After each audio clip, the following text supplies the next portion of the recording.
Good morning. You're listening to Roundtable on Radio New Mexico, featuring local business owners, musical artists, charities, and more. To view our live feed, check out facebook.com/myradionm. Okay, as we get everything going here. Sorry, guys, if you're looking for the live show, it didn't happen today. It's all pre-recorded. We have no internet in our studio, which I will let that all go. I'm gonna get a little zen. It's all right if we close our eyes and just believe. maybe it'll work. Well, I'm a huge fan of the IT crowd. I think somebody dropped the internet and broke it, so you know. Okay. Well, good morning, everyone. He's Randy Lynch. I'm BJ Ramirez. We have Trevor Cooper Yeah, Trevor's in. and Paulter Kimball. Hey. so we got a full house today. Yeah. We got a lot to go through. Didn't know that Paulter was going to be in today I didn't either. until I ran into him, 2 weeks ago at that open mic. And, yeah, you're normally in Ireland. I generally, yeah. Not right now. Not right now. But, yeah. These got back in the middle of January and have been pretty much mostly isolating on a mountain, building a house. Wow. But, yeah, came down for the open mic over tomorrow. Had a killer time. Oh, it was so much fun. It is great to be able to go out there because you get guys like him and it turns into, we should really change the name because it's not really an open mic. It's more like an open jam. Sure. Oh, my God, it is. Because just this last Saturday, it ended up being just that, where a bunch of guys got, 3 guys said, hey, can you play this? Sure, you play this. And all of a sudden, boom. And there's a major, awesome jam session going on. And it was a party, man. That's how the music community has always been in this area, though. Like, It's like no matter where yes. there's been an open mic, there's always been like people have like collaborated and like you get bands that form out of that. And like the community here is actually really, really brilliant in that regard. Everybody knows everybody. Everybody generally gets along. And you see that in recordings that people collaborate in on that. And it's just fun. Oh, yeah. And this is just a little bit... I'm going to use a millennial word. It's a little bit extra. I don't know if I use that right. I don't care. So I hear kids talking all the time. Okay. Oh yeah, it's the kids these days. Yeah. So basically, what goes on at Amaro every Saturday 2 to 5 right now. They've been going till 6, and they're talking about possibly doing it later too. Yeah. They have an open mic. And open mic is normally you've got a guy that's providing sound and that's emceeing the thing. You have people that get up and they've got their guitar, they've got their ukulele, they've got their squeeze box, whatever the hell they happen to bring with them, and they get up and perform. Except this is Dwight from Hubbard's Music that's involved with this.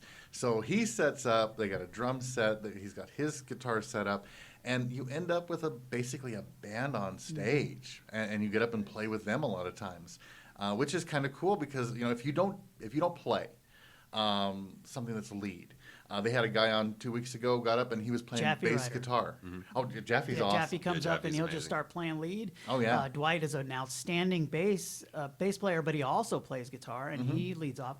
Then you have Red who brings a drum kit, and if you're a drummer and you want to play, he let you go ahead and play. Oh yeah. Play on there. The Saturday, he was gonna play, and then this other guy showed up and he said, "Hey, go ahead and jump in." He didn't. I don't think he played the whole night. I know. He did play a couple songs. He did, but he had to ask. Yeah. I think for the most part it was Dave on the drums. Yeah, it was just a great time. Yeah, well, they had a guy that showed up 2 weeks ago that he was playing bass guitar. Yeah. He wasn't there are a few people who can play lead on a bass. Yeah. It's not normal. Most guys are doing backup on bass. He doesn't sing either. Well, how is he going to do an open mic? I'm going to get out there and I'm going to play the bass line on a song. And everybody's going to be like, what are you doing? With this, he could jump in with the band. They played everything else. He was able to play. So he was able to be included. It was amazingly cool that way. And you need to come check this out, Trevor. It's fun. It's been a lot of fun. And there was a point in time before the whole COVID thing hit that we had an open mic pretty much every night of the week. Every yes. single one. Yeah. There was one. Like If you want to out. go to an open mic Monday through Friday, there was one going on. There was also a bunch of like kind of under the table sort of things. Like you had the farm down in Mesilla that you could go to, and that Yes. would go at insanely late points of the night. and then like Mike was running a thing for a while there that was like just out of like a songwriter circle, but that was just out of houses and what have you. So there was a bunch of little underground things like that were going on top of that. So Yeah, this town has an amazing. I grew up in Southern California, right outside of Los Angeles, and I mean, you talk about you go see somebody, who knows, somebody else will show up, and that guy will say, "Come on up and jam with us." Where I was at places when I was in a band in Southern California, go listen to a band, and there was a guy, there was a local band playing. Lead, I can't remember his name right now, but his Gary something from REO Speedwagon showed up. Oh my God. And he asked the band, he said, "Hey, mind if I jump in with you?" They totally blew him off. man, Totally blew him off. And I was like, wow, okay. Weird. Well, he did go in, then another week I went in, he went, and the band knew the guy, and they said, "Come on up." And I didn't realize who he was at first, but I did realize he was playing like a $4,000 guitar.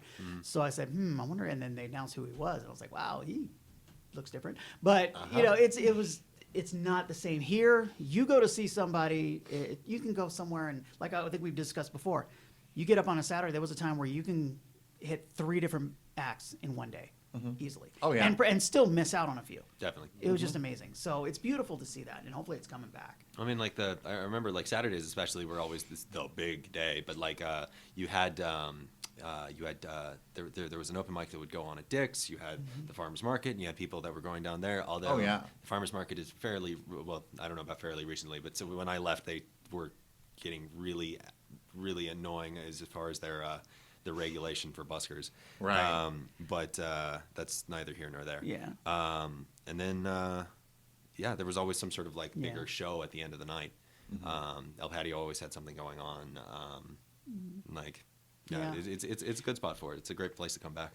And it's amazing to see, as I said before, so many, it's one thing to have a lot of musicians, but so many good musicians. Yeah. Oh, yeah. That's not Like, man, you mentioned Jaffe before. Like, Yeah. that was the first time I'd ever played with him, like 2 weeks ago. And Yes. like, jeez. I know, right? Jeez. Like he started, I went into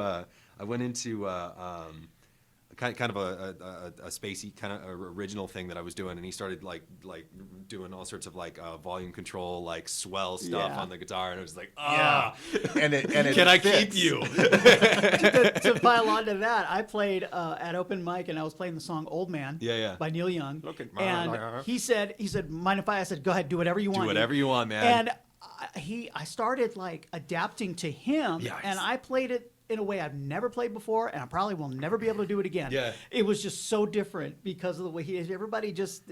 I didn't realize I was that good to be able to follow him. Yeah. I was like, wow, I'm impressing even myself. But like Tim and Dave I've been playing with for ages and ages and ages. But he just sort of jumped. Like he was playing with Daisy, and it was like, man, if you want to stick around, that'd be rad. He was like, yeah, I'm expecting some Bella Fleck stuff out of you because I brought up banjo. It's like, Yeah. I got you. And it was great. It was really, really fun. Oh, and I was over the moon when the banjo comes out. So Oh, yeah. we've only got one other guy here in town that plays banjo at all, so it's not common at all out here. Nope. Man, and it's a cool instrument. Basically the only thing I practice anymore. It's a good time. So we're actually sitting here with 3 musicians. Yeah. So And Trevor also brings in another element yeah. to this. And those of you that have been with us before have seen him. He's Exotic dancer. Yeah. Well, there is that. I did ask everyone to bring their singles before That we was a started filming. Well, yeah. Don't worry, everything's been sanitized due to COVID regulations and everything that starts. We've made sure all of the poles were licked clean. Yeah, very That was a long night. I'm Spared still no- got cotton mouth. spared no expense. wow, this took a left turn. No. Thank you. There we go. Maybe that'll. Yeah, I keep shifting and leaning because I get fidgety. Yeah. Okay. It happens. There we go. The pole gets uncomfortable Yeah. after a while. It does, I can't spin around this. It's No, too it's short. just way too short. Let me get the other one out. Well, yeah. It's going to be a long show. I said we spared no expense, but like maybe we actually should probably Yeah, that's- just ditch out for the. Actually, that'll be the new show that's coming out. Yeah. I'll be in the first episode. Guys you really don't want to see on a pole. It's going to be late night. Really late night. Oh my God. Yeah. Like it'll never get. Yeah. You know what? That's going to be a drinking show. There has been some talk about some other possible shows coming up, so we'll see what's happening. We're going to add some stuff. I was talking to Dwight at the open mic tomorrow, and we may end up doing some filming and putting that up online as well. That'd be great. So. That'd be some fun stuff, man. Yeah. It's a And there's always the possibility of sitting around with some drinks and doing a roundtable nerdy show at there some we go. point, and get into some of the weeds of stuff that we try to not get too deep into on this show, because we know that there are two types of people listening to the show, especially the first Wednesday. We have the nerds that are watching, my brothers and sisters, and then we have the people who don't know they're nerds. So those are the two groups. That's me. Those are two types of people in the world. Dude, you're a nerd. Yeah. Here's the thing. I am firm in my belief that everyone's a nerd about something. Yes. What are you passionate yeah. about? Oh, yeah. That's the thing you're nerdy about. I met someone who's walked in with like a jacket, a jersey, a hat, all Miami Dolphins. He's like, Yes. yeah, my son's he's the one into this nerd stuff. I was like, oh, well, what things do you like? It's like, well, I like football, and it's like, you're a football nerd. Yeah. Yes. Yeah. Yeah. See, we're accepting anyone can be a nerd. Life is way better when you're excited about things. Yeah. Yes. And And that's that's basically all what it a is. nerd is. And excitement is contagious. Like Yes. I start geeking out about banjos, and certain Right. people start being like, I wonder what. And Yeah. See, kind of. I used to use the Adams that because I love Star Wars. Yeah, sure. But the thing is, I was 7 years old and watched Star Wars in a drive-in theater. Totally. Yeah. Yes. Okay, so that gives me the grandfathered in, because I mean everybody had to love that. So that's my, I'm not necessarily a nerd, but I grew up with it, so that's Sure. different. That's not, people aren't letting me do that anymore. Well, why not? Yeah, it was a big thing. I remember the big thing when Empire Strikes Back came out, and if you did not go out the first weekend, you already knew what happened, Sure. Yeah, because everybody was talking about Sure. it. There's kind of an atmosphere that kind of quells nerddom out here, I've noticed. Really? I wear on my jacket. Yes, he I've- has a. I've Oh, got yeah. my His badge. my Starfleet comm badge Cool. Yeah. that I wear. Yeah. And that's the Star Trek Discovery comm badge too. That's the new one. Nice. He showed up at we were at open mic Saturday. Yes. And he showed up, and one of the ladies at the table, Dwight's wife and Red's wife, were sitting with us at the table. Oh, My yeah. wife, and I think it was Lisa that looked at him first thing. He didn't even say hi first. She No. looked at his badge and commented on it. I was like, Immediately. here we go. And I've come across so many people that say, "Oh, I love Star Trek." Well, we used to have a Star Trek fan club here in town, and people would do that to us. We'd come up. One of the things that we would do is every December we'd go to the mall and get our picture taken with Santa in full uniform. That's And awesome. we'd have people stopping us. We love Star Trek. We love all this stuff. Well, you got to come be a part of our group. This is what we do. We help out in the community, but we also just enjoy the show and talk about it and, have fun together as people that have a common interest. Yeah. And for the most part, never heard from any of them. It's one thing to come up and say, "Oh, I like this." It's another thing to come out publicly and do it. And I don't know why, because maybe I think it's changed more. That was more years than I want to talk about Oh my gosh, yeah. ago. So I think things have changed even more. Felicia Day does a song where she talks about it. She calls it geek chic. And basically being nerdy is getting more and more popular and cool. Yeah. So it's everybody's got their thing, and we're all nerds about something. People have just learned that there's money in it now. Yeah. Yes. Oh God. You think that looking at your mask? Yeah. You think that Marvel may have figured out there's money in it? Oh No. man. No way. Not at all. Not that I've been addicted to WandaVision or anything. I told myself I wouldn't rant about the big companies this week. Well, okay. Let me give you something else to rant about. Wait, hold on. How do you have a conversation about comic books and not rant about big companies at some point or the other? Because after a while, Because the they get acid in paid your to do gut it every gets day. too much. unless you're getting into like really indie like webcomic stuff, like there's like you have to like go into you have to talk about Marvel, Well, you have to it's- talk about DC, you have to. Oh, yeah. I think I've said this on the show before. My biggest gripe is that a lot of the big companies right now want to resell you the same story they've been selling But you that's for every the last, industry. like 30 years. The music industry does that. Yeah. Yes. So like Why create a new product when you can sell the same thing over and over and over Yeah. again? Well, Repackage there, it. there are some that are doing new things, which is good. Like, you got to look out for the Image, which are the creator-owned books. Ninja Turtles again. Cause There we go. We're still working it. every week. This is the section of the show. Yeah. If we're playing the drinking game at home, this is where you take the shot, because Trevor's going to talk about Ninja Turtles. Yeah. It's interesting that they will sell you your nostalgia. They will sell you your childhood back at this, like, oh, did you like, when the first Marvel Civil War came out. That was 2006. the comic or the Brilliant comic or and, the movie? and so The comic. unique. Okay. The comic, yeah. Yeah. Brilliant and Steve unique. McNiven and Mark Millar. I think it was 2006. So I would have Sounds been about right. I would have been 20. I was like just getting into college, just figuring out what I wanted to do with my life, and read this comic book. Was like, all right, comics. This is what I want to do. And they've now had at least one more Civil War. Yes. In comics. Yeah. They've had a movie which was not the same at all. Not They're even just close. like, Civil hey, War did you is- like Civil War? Well, we're just gonna piecemeal this back to you here, Yeah. and people keep buying it, which is great. I mean, to each their own. But yeah, it's interesting how companies have figured out now, like we said last time, Ghostbusters. You know, they're like, what's that thing you liked? Well, let's just sell it back to you Yeah. again. It's what South Park referred to as member berries. Yeah. Yes. You remember Star Wars? You remember? You remember Chewbacca? Yeah. And speaking of member berries, here's something for you to go off on a rant that is neither Marvel or DC. New Line Cinema has a new movie in the works. And I use the term new movie loosely. Nicole Castle tied in with Watchmen. Dark, wonderful Watchmen from HBO. Really well done, but really, really dark. They are remaking Wizard of Oz. Nope. Good night, everybody. No, there's some you just got to leave it alone. Why? Because that movie stands by itself right to the day. Okay, I'll play devil's advocate here. I know nothing about this scenario, so I'm totally giving it the benefit of the doubt. And please, anybody that hears me trying to defend this abysmal piece of crap, take that with a grain of salt. Watch, it's going to be the best movie ever when it comes out. Okay, why is the concept of readdressing the Wizard of Oz a bad idea?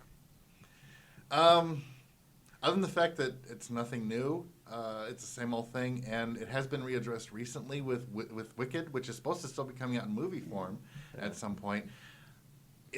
It makes me feel oogie in my gut. Sure. that's basically my reasoning. But Wicked was a reimagining of the Wizard of Oz, and it was brilliant. Oh, yeah, it was brilliant. But It even depends on the way it's done. do you and I guys think- do you guys remember the old the Return to Oz, the old really kind of weirdly Yes. creepy Wizard of Oz sequel that like if you rewatch that now, like it's definitely dated, don't get me wrong. Oh, yeah. But I remember watching that as a kid and being like that last scene where Dorothy has to kind of get away from that weird Lovecraftian monster thing. Oh, yeah. And having it actually legitimately terrify me and things of the sort. Like art is making you feel things. Right. So it's been done before. Yeah. And really in the grand scheme of things, there's nothing new under the sun. Everything is just a reevaluation and a reimagining of stories that have come before. In reality, there are two narratives that have ever existed and will ever exist. There's man comes to town, it's man goes off on, or a person goes off on an adventure, and look who's coming to town. Yeah, Those are the only two narratives that ever existed in the world. that's true. So, Well, I'm of the age where you only saw that movie once a year. Because it came out. This was before VHS, where it came out once a year, and it was always Sunday night, and you were glued. And we did every year. We were going to be watching that. So I think it's when you grow up with something like that, it's really hard to watch a remake. Yeah, Nowadays, I that's- think a lot of the younger millennials, especially, they'll probably like to see something that's more updated and more their understanding. But for people like me who grew up knowing that if you didn't sit down, if you weren't home that night, you were going to miss it for a year. Yeah, and I think that's the main thing is it's that gut feeling. I don't think that anybody watches The Wizard of Oz now and thinks, oh my God, I better steer clear of poppy fields because I'll pass out. I think we understand the science there a little better, but Yeah. remakes can be good in their own right, right? Oh, Take yeah. The Wiz. The Oh, yeah. Wiz was a remake of Wizard of Oz. And that was, and I think And is a classic in its own right. because it had a different, it was a Wizard of Oz structure, but it was a different feel to it. Right. So that did work. The part where I take pause is the gritty. Every remake is gritty. And Yeah. I've still got That's- sand in my yeah. teeth from the last gritty remake we had. My concern is like, I don't know if anyone saw Oz the Great and Powerful with James Franco and Mila No. Kunis. It's a decent movie, but it didn't feel like a Wizard of Oz movie. Sure. It's about this, it tells the story of Oz and how he came to be. And it's, shyster snake oil salesman, stranger comes to town. Sure. And then meets this girl, and they kind of hit it off, and he basically turns her into the Wicked Witch of the West. Sure. And becomes Oz the Great and Powerful. And the whole thing has this kind of, the colors feel a little drabber, like almost like a Tim Burton movie. Yeah. And Or you're just like this Zack is- Snyder after he leaves the movie halfway through. Yeah. And it's just like, this doesn't feel... Somebody turns on the color switch. It's like, oh hey. So that's my concern. Yeah. And this is the second show in a row now where you sprung gritty on me. I know. You're doing it to Powerpuff Girls too. I'm like, how Powerpuff do you Girls. make gritty Powerpuff I Girls? don't know how that Give them works. fingers. With this, Fingers! No. actually, no. You know what? I hope there is fingers, because how weird is it going to be to see like people live action with fleshy hand mitts? Oh, I would pay extra for that. Actually, I know a way how you do gritty Powerpuff Girls without touching any of the without messing with any of the source material at all. You just do an entire episode based on nothing but him. Yes, this is actually my favorite. Terrifying, terrifying creature thing. Yes. You're ruining my kid's childhood right now. I know. We've already So cast good. Tilda Swinton. So good, so good. Well, while we're talking about the whole thing with remakes though, what was the movie? Was it called Dorothy? It was the one they did on Sci-Fi Channel with Tin Man. Tin Man. That's what it was. Yes, with the gal from New Girl. Yep. Oh, Joey Deschanel. Thank you. There you go. See, with there's enough nerdiness in this room to cover the Absolutely. whole thing. Nerdy nothing. Them eyes, man. That was good. It was so good, and it was darker. It was a lot darker. It was not retelling of the original story. Right. It was barely Wizard of Oz, but by the time they were- understand. I'm a Trek guy. I don't really understand the retelling of stories where the universe is there, where you can just build new stories. Yeah. J.J. Abrams, I'm talking to you, watching you. Right now. I'm watching you. I've got. I'd say he's watching you, but he can't see through the lens flares. He's definitely not watching me. Got him. He won't watch this show. Don't worry. We'll be redoing this show next week with a lot of explosions and some Beastie Boys music played at top volume. Then you'll like it. Wow, that was a little bit. Next month, Okay. J.J. Abrams is appearing on the show. Oh my! If I ever got a comment. Yeah, and lens flares. Yeah. Don't forget the lens flares. No, that one was so well done. They did Pan. That was an amazingly well done movie. So there's always a chance this will be good, but my heart is sitting there saying, no, why are you doing it like this? That movie was a perfect part of my childhood. Yeah. And I was like, you're going to screw it up. I you think the know? whole purpose is to go after the newer generations that did not grow up on those things Yeah. and kind of get them reinterested in it. They've never seen it. They may not have seen it. Who knows? But I think that's the idea, is just kind of bring it back in so that a new generation Yeah. can see it, but in a more updated Yeah, kind of way. you raise a valid point. I always forget his name. Michael Bay produced Ninja Turtles movie. I can't stand them. Out of the Could not darkness sit or through. something. Yeah. Into Get in the the noses. into the Meanwhile- sewer. I don't know, something like Yeah. that. My 7-year-old loves them. Yes. Can't get enough of them. I And think and it's suddenly, even though it's atrocious. two different incarnations, you've got something in common. Yeah. So there is that. It's actually probably one of the first times in, I don't know if like I'm going to make this sound a lot more epic than it actually probably is, but like it's probably one of the first times in human history that like you've had situations where the fads of kids or the fads of the parents are still the same like fads of that the kids are getting into and things of sort in that regard. Absolutely. So I don't know. So Paul, I do want to get into something else we were talking about that's nerdy before we started the deal, but We've gone about half an hour with no music. Hot and, damn. And I know you brought That's atrocious. a ton of instruments. Cool. So Yeah, you got something you want to play for us? And I know you got to now pick and choose. I do. Well, let's start Well, weird. let's describe what Oh. you've brought and your So- significance to you on that. Ooh. Okay. So basically, I started off this musical journey ages and ages and ages ago on the trumpet.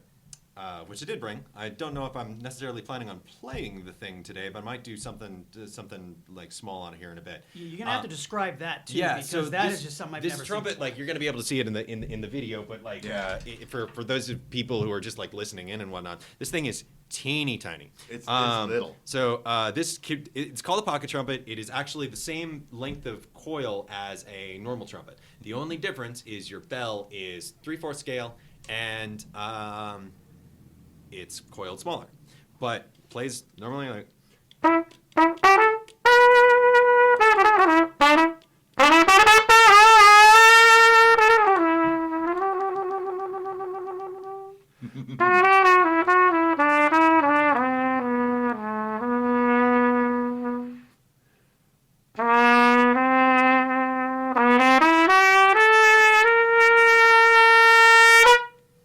But it works.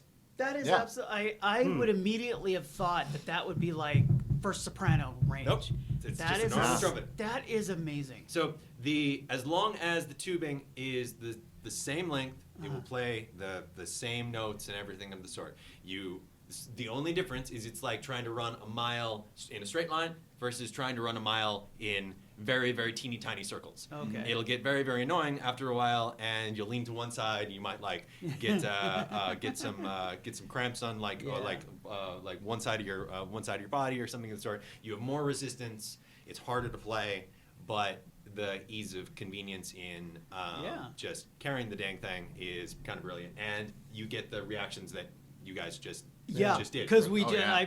I mean, high school. I'm friends with a guy who played trumpet in the jazz band, and that's the same way his sounded, but his was normal Yep. size. And That you is just amazing. You can scream on the thing and everything of the sort. I'm not a huge first chair trumpet player kind of guy. I generally tend to get into kind of droney tones and sort of bolstering up other things. But you can mess with stuff and get fun with it. But it's just That's more so cool. sake of convenience than anything else. That is yeah. amazing.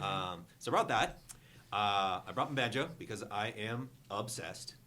I brought a 3/4 scale guitar, and I brought a bell rod. A Which what? most people don't Love know this. what that Yeah. is. It- Didn't I? Thank you. say that name again. It's a Balron. It's spelled Bodran. This is an Irish instrument, and there's a there's a huge. This is probably one of the. You have this guy, you have the harp, and you have the uilleann pipes, which are the three legitimately traditional Irish instruments that do exist in Irish trad. But basically, it's a modular tom. So.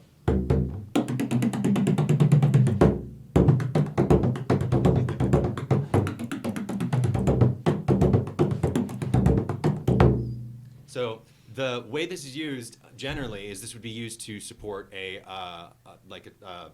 trad, a traditional a melody of something of the sort. Okay. But because I don't carry my 12-piece trad band in my pocket anymore, True.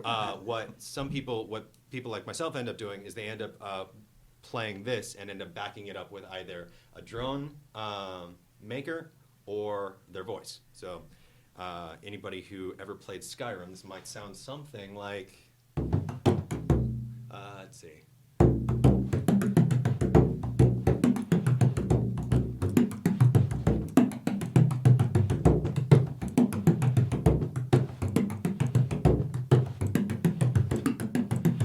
They said Peter the fiddler was a very strange man. His eyes, they were narrow and grim. And his dark eyes, they blazed like smoldering coal, leering out from his sad, sadistic grin. And he'd sit on the chair in the corner as the band, they would strike up to play. And the fiddlers would dance and the dancers would prance. Then someone or another would say, "Oh, the devil has all of the good tunes. And if you would learn them, you may go down to the crossroads at midnight, and the devil he'll teach you to play. That's what Peter, he told me, and I'm sure he's a man not to lie. But it seemed like the powers of darkness shot out from the glint in his eye. Shot up from the glint in his eye.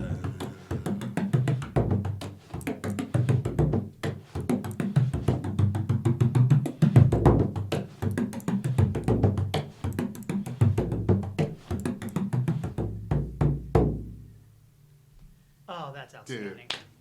Beautifully done. Amazingly That cool. is So awesome. what I wanted to do is I have a it's kind of like a foot accordion really. It's and I was gonna bring it, but I couldn't find it in my storage supply of ridiculous music crap. But what it is it's functionally an accordion that has no buttons on it, but has a couple of valves, and you literally play it with your feet. So it just creates a drone sound, and it sort of like pads that sort of like bass element while you create your melody with your voice, and you create the percussion section with that. And it's a surprisingly full sound for what it is. I don't really loop anymore because I found that my writing was getting very repetitive, for lack of a better word. And what I tried to do is because I found myself getting into a rut, and I found myself not being able to surprise myself anymore. So I've tried to step away from that and still keep that obsession with trying to keep as big of a sound as I can by just being myself. Eventually, I will put together a solo show that is the art of playing with yourself or something of the sort, and trying to tell stories of how different people across the ages have done that and like follow that obsession in the same sort of way. But it's fun. Yeah. That's awesome. That is awesome. Now, Yeah, and this is the perfect month for that sort of an instrument. We're now into March. Yeah. Getting close to St. Patty's, which talked to Tim, the that got actually formed and sometimes lead singer of the Hooligans, who are back together. Oh, okay. They're going to be playing, and we'll see how that works out. Love those guys. I love this music. So this is my sort of thing to hear. Sweet. So one of the things that we talked about before we went on air, like just before, and I was like, yeah, I'm not bringing this up off the air because this is just too awesome to not just do the whole deal. Netflix is about to start shooting for a new series. You said that you like Vertigo. I love Vertigo. Oh, are they doing Sandman? They're doing Sandman. Oh, yes. Finally. Okay. This could be amazing, or this could be the worst thing that ever graced existence. It could be. Yeah. Either way. Everyone I know who has heard about it has said it could be great. So are they swapping the guy from Lucifer? Yes. Good. You don't like him? I don't like him at all. It's not that he's when Gaiman made Sandman, he was asked what Lucifer should be, and literally what he said is Lucifer should be David Bowie. Just make David Bowie. Yes. Put David Bowie into my comic. Yes. And so the most powerful creature in all of DC existence is David Bowie. Yeah. And it's canon. It's in there. No. The guy is an amazing actor. He works, and the show is good, but he's not David Bowie. Okay, so not where I was going to start with the cast, but since that's what you want to know about, Gwendolyn Christie is going to be playing Lucifer. Okay. I'll have to, since this is pre-recorded, I can put a picture up after the fact so everybody can see it. That movie magic. Oh, is no her way. Look. Tell me she doesn't look like Lucifer from the comics. Blonde. I had a. It Kind took of me a second to actually androgynous. remember who Gwendolyn Christie is. She was the gal that was in. She was the archangel in Constantine. She was Tilda Swinton. Oh, that was Tilda Swinton, okay. yeah. Who But they've is- got a But they similar look look. very, very close. Has the androgynous thing going on. I thought it was Tilda Swinton at first when I Yeah. saw the picture. I was like, different name. Okay. Yeah. Yeah. When But you showed the picture, I was like, that's Tilda Swinton. Wait, no, that's right. it was real close, wasn't it? Yeah. What do I know they her look from very then? similar. I'm not sure. Gwendolyn Christie. Here's the point where we all jump on IMDb. I know. Now, this part of the show brought to you by IMDb. Yeah, actually, since I can do that. So while you're pulling that up, I'll vamp here a little bit. Speaking of actors, there is an actor has not just Gerard Way, but another actor has joined the fray in writing comic books as of today. The breathtaking one himself, Mr. Woe, the one Keanu Reeves. Whoa. I mean, Berserker has come out today. Wow. So Oh my God. BRZKR. It was announced on Kickstarter. I want to say like a year and a half ago or something. And they finished their run, and they're like, all right, we should have it out by the end of the year, and that was 2020. And then they went, I get a okay, pass. it's coming. Yeah. Be patient. So for about a year now, I've had people like, when can I get Berserker? Supposed to be out in like a month. I was like, when we get it, yes, you can. But it's basically, he is there's a character. So to put this as bluntly as I can without completely backhanding all of their work, imagine, if you will, the Highlander meets John Wick. Oh my gosh. Sweet. Yeah. The front cover literally just looks like Keanu Reeves from John Wick with like arrows and knives stuck in him, and he's just like in a warehouse that's just had a battle go on. Sweet. That's the So cover. this has come out. It's available. You Today. guys Right have now. you have it. Yes. So when you want to try this out, if you got to go over to Zia Comics. Where at? It is 125 North Main Street. It's like actually 2 blocks from the studio here. All right. And you'll want to go there about an hour after. Oh, wait a minute. The show's being recorded. Yeah, so we don't know as when soon they're as you gonna see see this, it. you'll want to go there. Yes, Because by that so- point, I'll have already gotten my copy. I'll run down there right afterwards. Absolutely. That sounds awesome. That is great. Yeah. Matt Kint is the other writer who is Okay. Yeah, he's done a lot of really good books.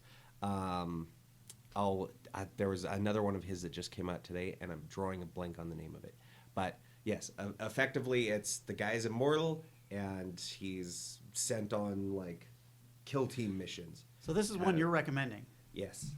I haven't had a chance to even fully read it. I just kind of like, okay, well, I got to see. Yeah. Okay. Okay. Well, the thing is, we talk about something different and new. And although these are all tropes that have been used before, this is a different way of putting it together. And this is Keanu Reeves in a comic book. Yeah. I mean, How involved was he in the actual making of the sit-up? I don't entirely know Sure. how involved, but if I had to guess, I would say he's probably at least in an executive producer, if not like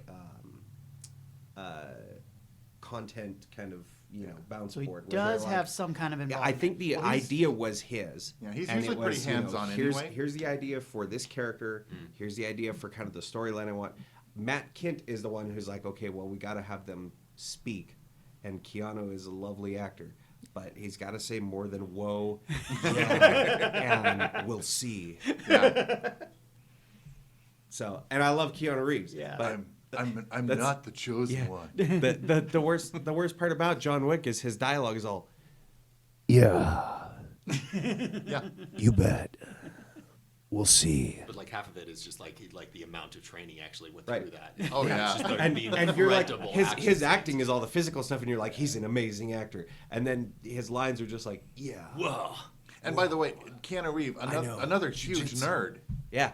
So it's And I think it's gonna work musician. really well. Yes, Dog Star still going. I absolutely. was amazed when I heard that. I was like, Dog Star is still a thing. By the way, we've got it now up here. Okay. Gwendolyn Christie. Yeah, she's been in a bunch of stuff that most people wouldn't recognize. She was in a little show that I don't know if anybody's seen it called Game of Thrones. Oh wow. Brienne of Tarth. Yes, that's where I recognized her. She was in Welcome to Marwyn. She played Anna. She was in the Star Wars Resistance. She did the voice of Captain Phasma. Really? Yeah. Darkest Minds. Oh, no wonder. In the movies, she played Captain Phasma Yeah. as well. So That's right. A bunch of So continuation. that's a good pick for Lucifer. If you're gonna pick someone to play a fallen angel, you play someone who has that beauty, but also can have this domineering presence. Oh, yeah. because it's freaking Brienne Oh. of Tarth. And she played the role of a lifetime. I don't know how she got this role.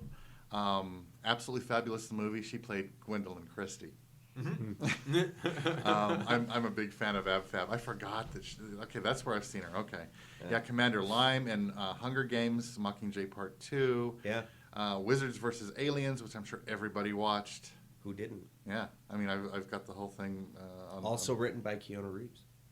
Yeah. The Imaginarium of For all we Dr. know. Parnassus. Why not? Oh, Yeah. She I was love that classy movie. shopper Yeah. number 2. So yeah, this is kind of promising. I like her look. I think it's going to be kind of cool. Also in the Sandman movie, Tom Sturridge has been cast as Dream. Okay. He's got kind of that goth look. Vivienne Anchiapong, I don't know who that is, but is playing Lucienne, librarian of the Dreaming. Does it have Death in there? No. Okay. No, we don't know what's going to happen with Death. We don't know when she's going to be cast or who's going to cast her. They've got to have Death. They've got to have Delirium. I don't care how old she is. I want to see them cast Tori Amos as Delirium because that's who she was based on, Yeah. according to Neil Gaiman. Yeah. Let's see. Charles Dance has been cast as Roderick Burgess. Who would you get to play Destruction? I don't know. Like But that's maybe- another one. It hasn't even been discussed yet. Maybe like, oh man, who would you get to play Destruction? I don't. Yeah. You'd have to be so intensely over the top. I don't Samuel L. Jackson. know. Why not? What's he doing right now? Yeah, maybe. Just don't wear an eye patch, dude. Yeah. Yeah, we won't get into my little. Boyd Holbrook is playing the Corinthian, Nice. and then Asam Chandri is playing Abel. Sanjeev Bhaskar is playing Cain. Sweet. So yeah, they're going right to. It's supposed to go through the first 2 trades, pretty much season 1. Nice. It looks cool, Well, and they're not done casting. They said they're not even close to being done casting. Well, I mean, if they're going through the first 2 like you're going into you have all the demon lords that you'd have to interact with. You'd have you do have the crossover from the Martian Manhunter at the very, very beginning. So you get like a kind of a nice little sprinkling of like, so we'll see if DC actually is able to actually like do something competent for Right. once. Maybe actually use the Martian Manhunter properly. At all. for anything. Period.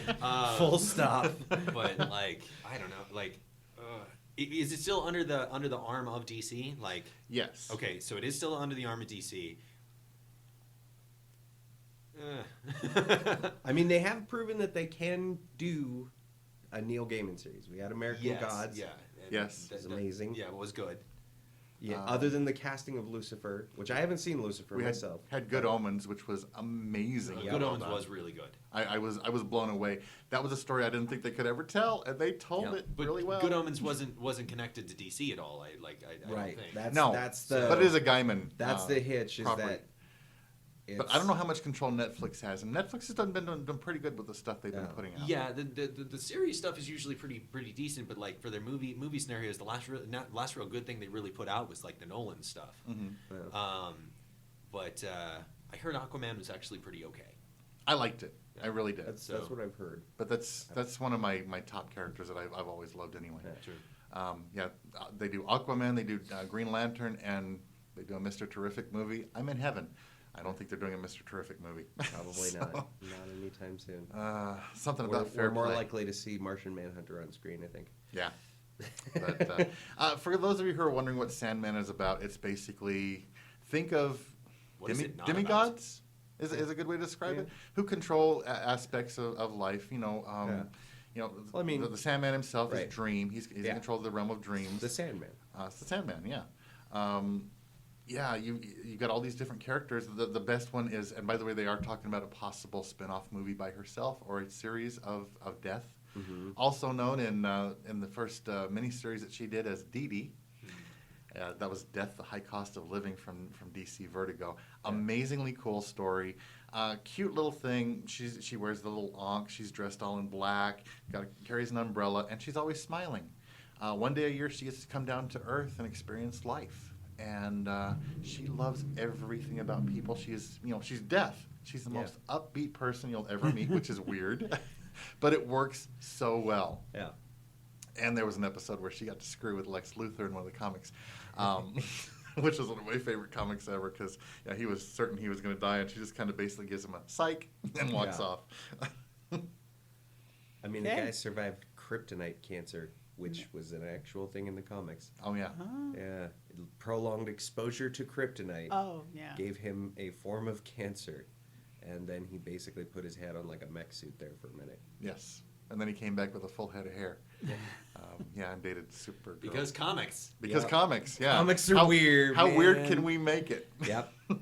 Yeah, a lot of stuff people drink while they're writing. I think they're dropping a little bit of acid while they're doing some of these comics. But yeah, there's that coming out, and if you don't care anything about comics, still try Sandman. It's a hell of a good story. It's so good. And it's long. There's oh God, It went for a long. Yeah, it's time. It's something like 8 books or something in the sort. Eight or nine, and they're big, maybe like, more. Yeah. And then you had like the overture. I haven't read Overture There's yet. so many like. Oh yeah, There was all the new offshoots and side stories and like this is. Yeah, because the Corinthian got his own side story, Death got her own side story, the Thalassian got her own side story. And they're all back now. Yeah. Yes. They're doing the Sandman universe stuff with the dreaming and Right. So new story, including a Lucifer book. yeah. Lucifer had his own series. Yeah. And it was great. Oh yes. Yeah. Like, And he has another one going right now. There's like Are you 6 feeling a or little 7 lost? Little bit. Sandman universe books That's going right now. brilliant. Yeah, So- it's just so amazingly popular. And the Yeah. thing is, here's the deal with Vertigo. Basically, Vertigo was formed because you had some people that DC wanted to bring on, but they were writing some stuff that was way too dark for DC, which was still pretty beholden to the comics code at the time. There are certain things you don't want to put on. So instead of sitting there and saying, well, we're going to throw all this out the window and do whatever we want and risk whatever backlash might have come, Right. I think they never should have gone in with the code, but that's just me. They formed this other line called Vertigo, and they were able to do these darker stories, bring in a lot of English writers.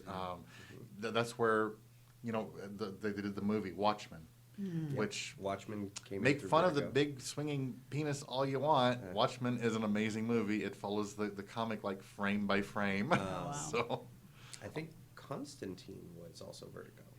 Yes, was Constantine. Vertigo. It was Although Hellblazer. The movie was not followed frame by frame. At No. all. That I'm sorry. I am Keanu Dracula. I love Keanu, but that was not Constantine. I They was need to fun. change He was his good, name. Rob. He had a holy shotgun, man. Like The beating holy people shotgun up was with awesome. holy brass knuckles and that's shooting what- people with holy shotgun. He stole that prop, by the way. He actually Did he? stole it from the set. Really? And actually ended up he gave it to a friend of his or something of the sort. Like It was You know a what just shotgun with occurred a to golden me? cross on it. Where That you, is the first character Okay. that Keanu Reeves played named John that has a whole lot of yes. yeah, that's actually a good point. Tilda Swinton's like, we'll see you around, John. Yeah. You bet. Name's Constantine. John Constantine. That was Asshole. that was Middle the, name Wick. that was the best thing about that movie was Tilda Swinton. She was a perfect archangel. Gabriel. Michael, Gabriel, yeah. Yeah. She's good in everything she does. She is. She's stellar. Yeah. Like, And I ancient kind of one. yeah, dark. Yeah. I kind of like that Vertigo feel of making angels kind of androgynous. Androgynous, yeah. Yeah. It's such a neat play because they're not human. So you're taking away, you're taking away that humanity of this one's male and this one's female. Not really. Not really.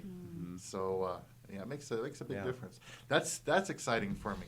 Another movie that's coming up. Hugh Grant and Sophia Lillis have just signed on for the upcoming. Here you go, Trevor. Dungeons and Dragons movie. Yeah. No. I mean, could it be worse than the last one? Is Hugh Grant going to play a lich? Is he that'd an be cool. undead wizard? I believe so. No, actually, he's going to be the main villain, whatever that is. So it could be a lich. It could be. It could be. So, did anyone see Death to 2020 on Netflix? No. Okay. It is a mockumentary with Samuel L. Jackson, Hugh Grant. It is a star-studded cast, all about basically the year-in review of 2020 with an entire satire viewpoint. All the politics, all the news, all of everything poked fun at by celebrities as characters in this. and Hugh Grant was in it, and it took a second for me to realize he's in this movie. He's, you know, glasses, big false teeth, has like the white 3 hairs kind of combed over, and he's this historian. And I'm sitting there and I'm like, oh, who is this guy? I can't remember. And then it clicked. This is Notting Hill. Yeah. And I looked at him. I was like, I really hope this is makeup, because if it's not, time has not been kind. Yeah. He's actually a really good actor. Just a lot of people, he didn't get a chance to show that much. Well, he constantly did the romantic comedies, like and nothing else. He basically played the same character over and over and over again. So that's actually kind of like, I now need to watch Death of 2020 because that'd be kind of fun. Yeah. Yeah, and he's like he plays a foul-mouthed historian buffoon character. That he's just like, well, I believe that this happened this way because I'm a historian with a degree from Oxford, you see, yes. So I understand that you say that you have proof that it happened, but I've studied the books that say otherwise, just like in our history in Westeros. Nice. Also, by the way, cast on this show, Roger Jean Page. I'm not sure who that is. Justice Smith. Okay. Chris Pine and Michelle Rodriguez. Yeah, I buried the lead on purpose. I don't know what they're going to do with this. You know, I don't know. I don't think I could sum this up any better in that Chris Pine, to me, feels like this current generation's version of the guy that they cast as the lead in the last time we did a Dungeons & Dragons movie. Do you remember his name? Neither do I. No, and it was horrible. I love all things nerdy. I love Dungeons & Dragons. But they keep trying to do a D&D movie, and they're just like, it's high fantasy. Well, Jonathan Goldstein is going to be co-directing with this one. He actually said, quote, "We want it to be fun. It's not an out-and-out comedy, but it is an action fantasy movie with a lot of comedic elements and characters we hope people will really get into and enjoy watching their adventures." Okay. The other one? Co-starring Marlon Wayans. Oh, wait, no, that was this one. Yeah. And they did lean into the comedy. I think that was part of the problem. Way too much. Yeah. There's going to be humor. You got to have that. But this, you've got Jeremy Irons as your freaking villain, and he didn't feel threatening. That's how silly the movie was. I know. Jeremy Irons, if you meet him in real life, you feel threatened. So the guy walks into the room, and you're like, I am so sorry. I didn't mean to. I was just saying hello. Hi. Yeah. He says something to greet you, very nice to meet you. Yeah. And all of a sudden, your blood pressure drops. Right. And you're just like, I don't know what's going on, but I think I'm in danger. I'll withhold my judgments on this project until it comes out. But yeah. It could be interesting, and it's an interesting cast. Yeah. They've actually done a bunch of different, like, it wasn't just the last one. They've done a bunch of different D&D movies, like, and all of them are usually really bad. Because they just go, oh, it's high fantasy. Yeah, Elves shoot bows, dwarves swing axes. But and how would you, like, where do you really go? I mean, I guess you could do like there's, because if you dig into any of the actual like lore of anything, you're getting into Forgotten Realms. You need to actually like get into need to get into that sort of licensing. And you're going to have a bunch of people, if they do that I don't know how much they're going to follow it. Like, I wonder how many regular people follow what we're talking about today. Comment and let us know when you hit the subscribe button and ring the bell. I mean, you dig into any of the worlds. You go Forgotten Realms. You go Icewind Dale. You go Baldur's Gate. Dragonlance. Eberron. Yeah. Like, a lot of people don't realize there is straight up Mad Max in Dungeons and Dragons. It's in Avernus. It's basically this hellscape with fallen angels and these big steampunk cars that just roll around an endless flaming desert. Give me that movie if you're going to give me Dungeons & Dragons. Well, I will tell you, speaking as somebody who is not into the Dungeons & Dragons, but is into Vampire the Masquerade, I hope they do better by you guys than Aaron Spelling did by me. Yeah. Which I still watched it. I own a copy, and I'll still pull it out and rewatch it because it's still Vampire. But Favorite bloodline, go. Huh? Favorite bloodline, go. What's your favorite bloodline? Go. In Mask. I don't know, because I was playing more LARP than role playing. Didn't follow a bunch of the books. We did our own stuff, a lot of it from scratch, because we had players that weren't doing anything. My favorite thing that I ever did, and I never got to kill my character. I got to be in a Camarilla City Nice. where I was posing as forget which clan it was. I think it was Bruja. I was posing as Bruja. I was Assamite. Nice. Basically, I was already told at the beginning episode. I don't know. This is other stuff. Nobody understands what I just said right now. We're getting way into the deep end of the pool right here. When I first created my character, the storyteller told me, says, "You do know that by the end of the story, you're going to be dead." And I says, "Yeah, but it's going to be cool." But I will die the coolest death. Yeah, it was going to be a blast, and no, I made sure to have the really weird, outrageous powers. So, you know, I'd walk around with a couple of submachine guns, and my powers, I could create a bubble of total silence. Yeah. So, you know, just walk up behind somebody and just let loose, and they're just starting to turn because they saw a flash of something but didn't hear anything. I've already moved the body off, and you know, just kind of cool stuff. Did you play the game that was that came out? What was it? It was the first Source game that. The one for the PC? Yeah. Yes. Oh, I loved that game. Did you know that they're coming out with another one? I've heard. Yeah. But the thing is, they've been talking about it for so long. I just don't know until it comes out. They had an immersive world, like World of Warcraft. Yeah. They created, and it lasted 3 months. Yeah. The MMOs are so hard. They either latch on or. Yeah. They either stick or they're gone within 3 months. Yeah. Speaking of Mr. Woe himself, even the Matrix had Yes. an MMO. Matrix And, Online. Yeah, there was a time that there was a time everybody was trying really to excited cash for in. that, and then it just did not click. Yep. Did not click DC at all. had one. Yes. They had DC superheroes. Oh, or I know. DC Universe, I think. Before a horrible video app. I actually was playing a Green Lantern in that particular game. And by the way, the great thing about that is my powers are so flashy that everybody would steer clear of me because they figured I wasn't a noob. So I didn't get killed a lot. Thank God for that. So I never knew what I was doing. But yeah, I'm really glad to see how much role-playing games have come into the forefront of media, where, you know, before you'd say like, oh, I play Dungeons and Dragons, and they're like, oh, you're the guy who brings Mountain Dew and Doritos over to his friends. Now Terry Crews is like, wears a hood. Oh, Terry Crews. Yeah. Joe Montana has done a video talking about his experiences playing. Vin Diesel. Yeah. These guys that, you know, this was supposed to be a nerdy thing that nobody did. Well, these were the nerds that were playing it, and now they're the cool guys. Yeah. So. And you got Critical Role. It's a group of like the most well-known voice actors. You name any project that you've ever played or seen with voice actors, and one of them is probably in here.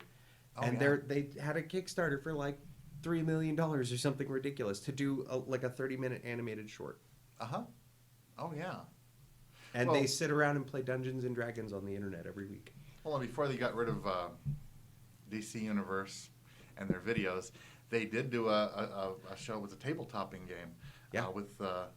I watched it. Yeah, it was awesome, and they had celebrities on there doing this. Yeah. Well, not huge celebrities, but celebrities. Freddie Prinze Jr. Freddie Prinze Jr. Everybody still The pretty man well of the knows early his name. 2000s.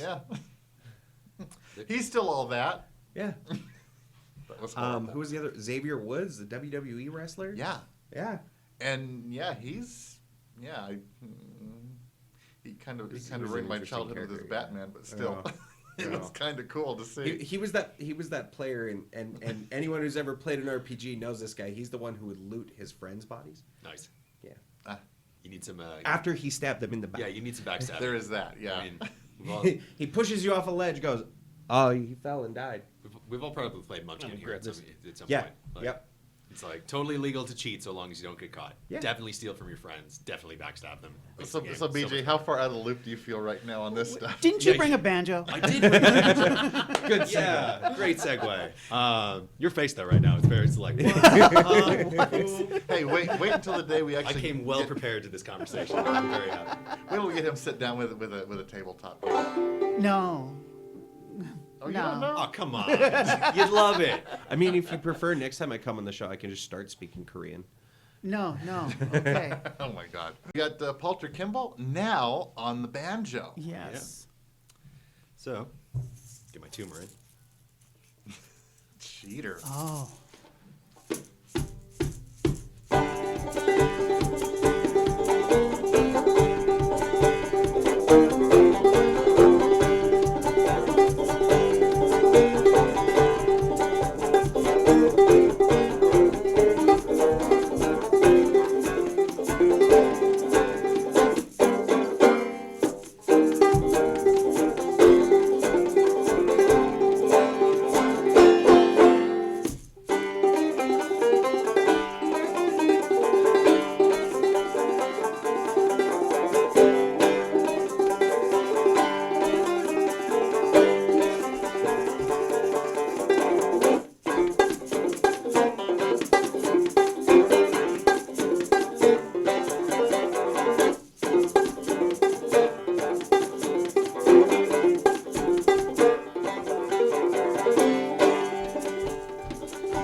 right, enough showing off.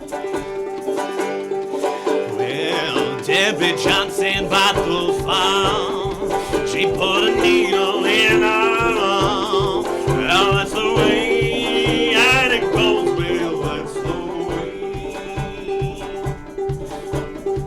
She was busted, broken flag hat.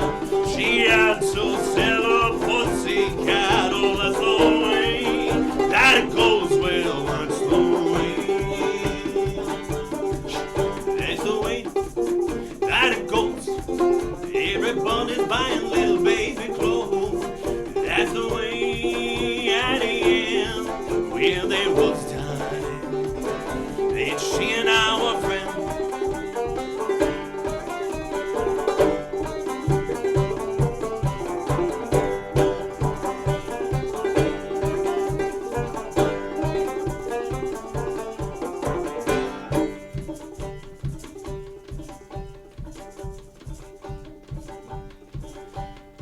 Well, all those dark ones go to bed with the whiskey in their head. Oh, that's the way that it goes. Well, that's the way.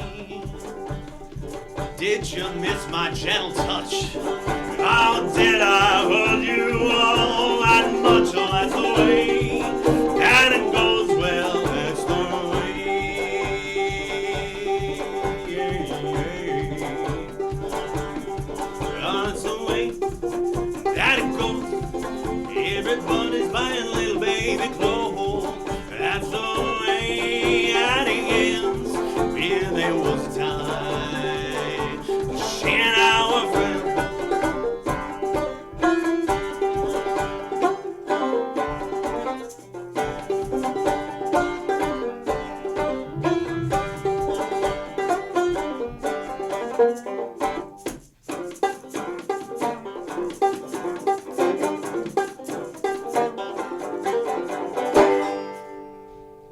Oh my Oh, God. yeah. Thank you. Oh, man, that is awesome. That's amazing. And the thing is, I tend to watch musicians when they're playing, especially stringed instruments now. And I'm watching your hand. Yeah. I can't tell what you're doing. Me It's either. insane. So what the style of playing that I'm doing is claw hammer. Yes. It's this old style of playing. So okay, so the banjo that you're probably familiar with. Hold on. This is a banjo, so it's going to fall out of tune all the time. You're familiar with like. You're more familiar with that sort of sound, Yeah. but it's that's only from like the 1950s. Like Earl Scruggs really only came out and like that bluegrass sort of sound really came into the scene like late 40s, early 50s. But this instrument is old. This instrument is we have references of people carrying these things into the Civil War. Oh, yeah. We have, and it was even carried like it even has roots before that. So originally, this is the 5-string banjo is one of the few American instruments that does exist that was developed here, but the origins of that kind of come from the African instrument, the banjar, the African harp, as well as a couple of other things. So you had the slave trade that came through, and because this is such a simple build, like this bridge moves, all you really need is a drum, a stick, and then a point of contact for your bridge and your neck. So anybody with a little bit of foresight can take this and build a frame out of wood, Right. stick some strings on it, take a goat head or something of the sort, slap that onto the thing, and make an instrument, make sound with it. So you would have these slaves that would be in captivity, and they would build these things, and then they would get confiscated because music causes insurrections and uprisings, and you would have these confiscated instruments fall into the hands of collectors, and then move into contemporary music, and then you had like sort of like the jazz revivals and things of that nature that occurred back at the turn of the century, or the early turn of the century. You had like entire banjo orchestras and things of the sort, and people don't really remember that because. You know, we're too busy listening to Deliverance. Yeah. So,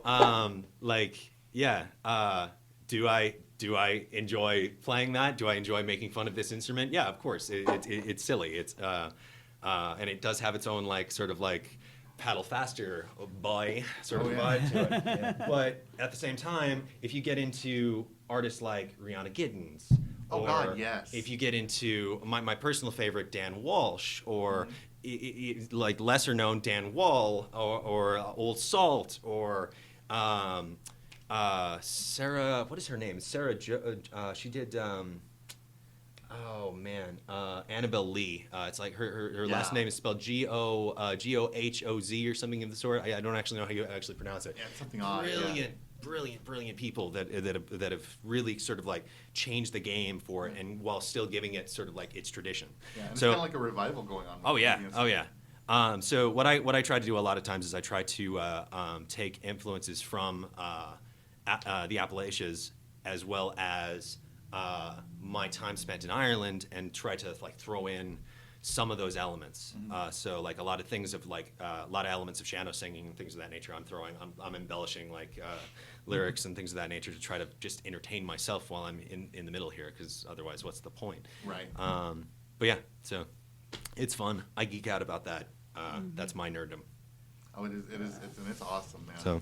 And yeah, you may have a pretty mouth, but you also play that thing pretty damn good too. So, hey, you're not the only one that can make Deliverance references. Nice. That movie was kind of a pain in the butt, but I'm sure it was worse for the people that were in it. Yeah. one in particular. But shish. No, and I love hearing. Man, you don't hear much banjo. You don't hear that. So No. hearing that, it's when you pulled that up, I was like, what? What is that? That is just awesome. It's also a wacky looking one because like Yeah. there's so this is not a 5-string banjo. No, There's a lot more pegs on tuners. that thing than 5 strings. Yeah. I was looking at that. So this is built by a company called Goldtone, and they worked with Bela Fleck, and he had this idea that what if you took a 12-string guitar but banjo? Yeah. And so now I don't have it set up that way, because if you notice, there's not 10 strings on that either. Right. But so I've been I modify, builds, and generally break instruments all the time. I'm obsessed with modifying my stuff. So what I had been messing with is back in Ireland, I took a 12-string guitar and I went ahead and because your neck and your nut is wider, I was all like, I wonder if you could get into 7-string guitar territory, but at a fraction of the cost. If you buy a 7-string acoustic guitar, you're paying anywhere from $500 to $1,000 minimum. Yeah. Like they are such niche items. And I was like, that's dumb. I'd like to get into extended range. Don't want to pay $1,000. So I bought myself a cheap Gear for Music 12-string, lopped the headstock off, and recut the neck and the bridge to basically create a 5-string, or not a 5-string, a 7-string. And it worked real well. It had a bull back, and it was also the kind of instrument that like you would have to actually get custom made because nobody was doing it. Had a bull back, so it was like an ovation style, which gave it more of a bass response because there were no corners for bass to get trapped in, like this room is set up currently. Right. It worked really, really well. So I came to the idea of like, okay, I've always wanted a banjo with a lower string because you can get into much lower.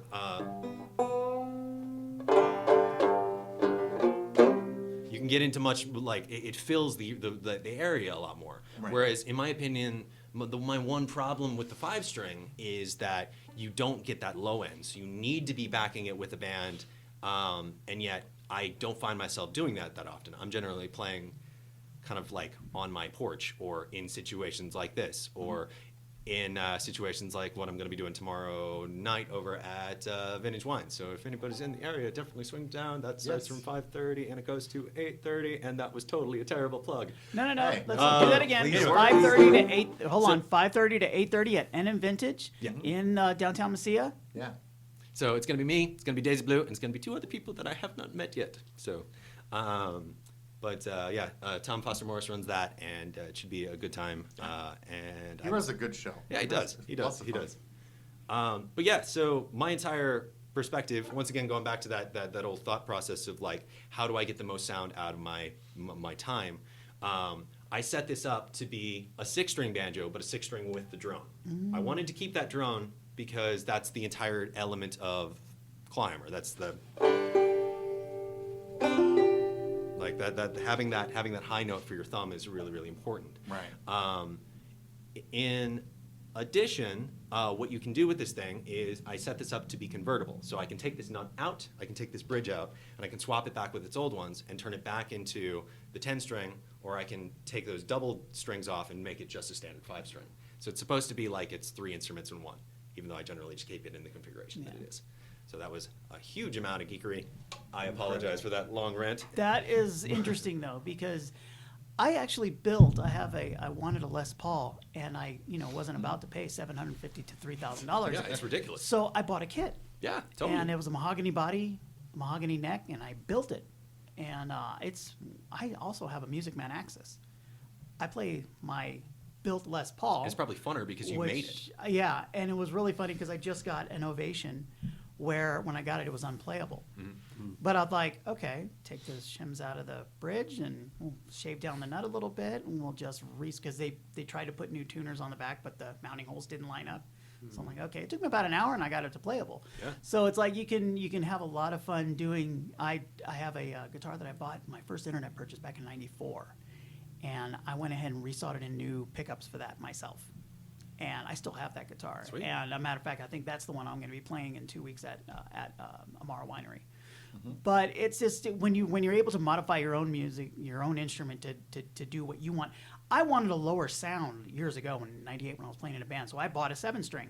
I figured, well, that'll help.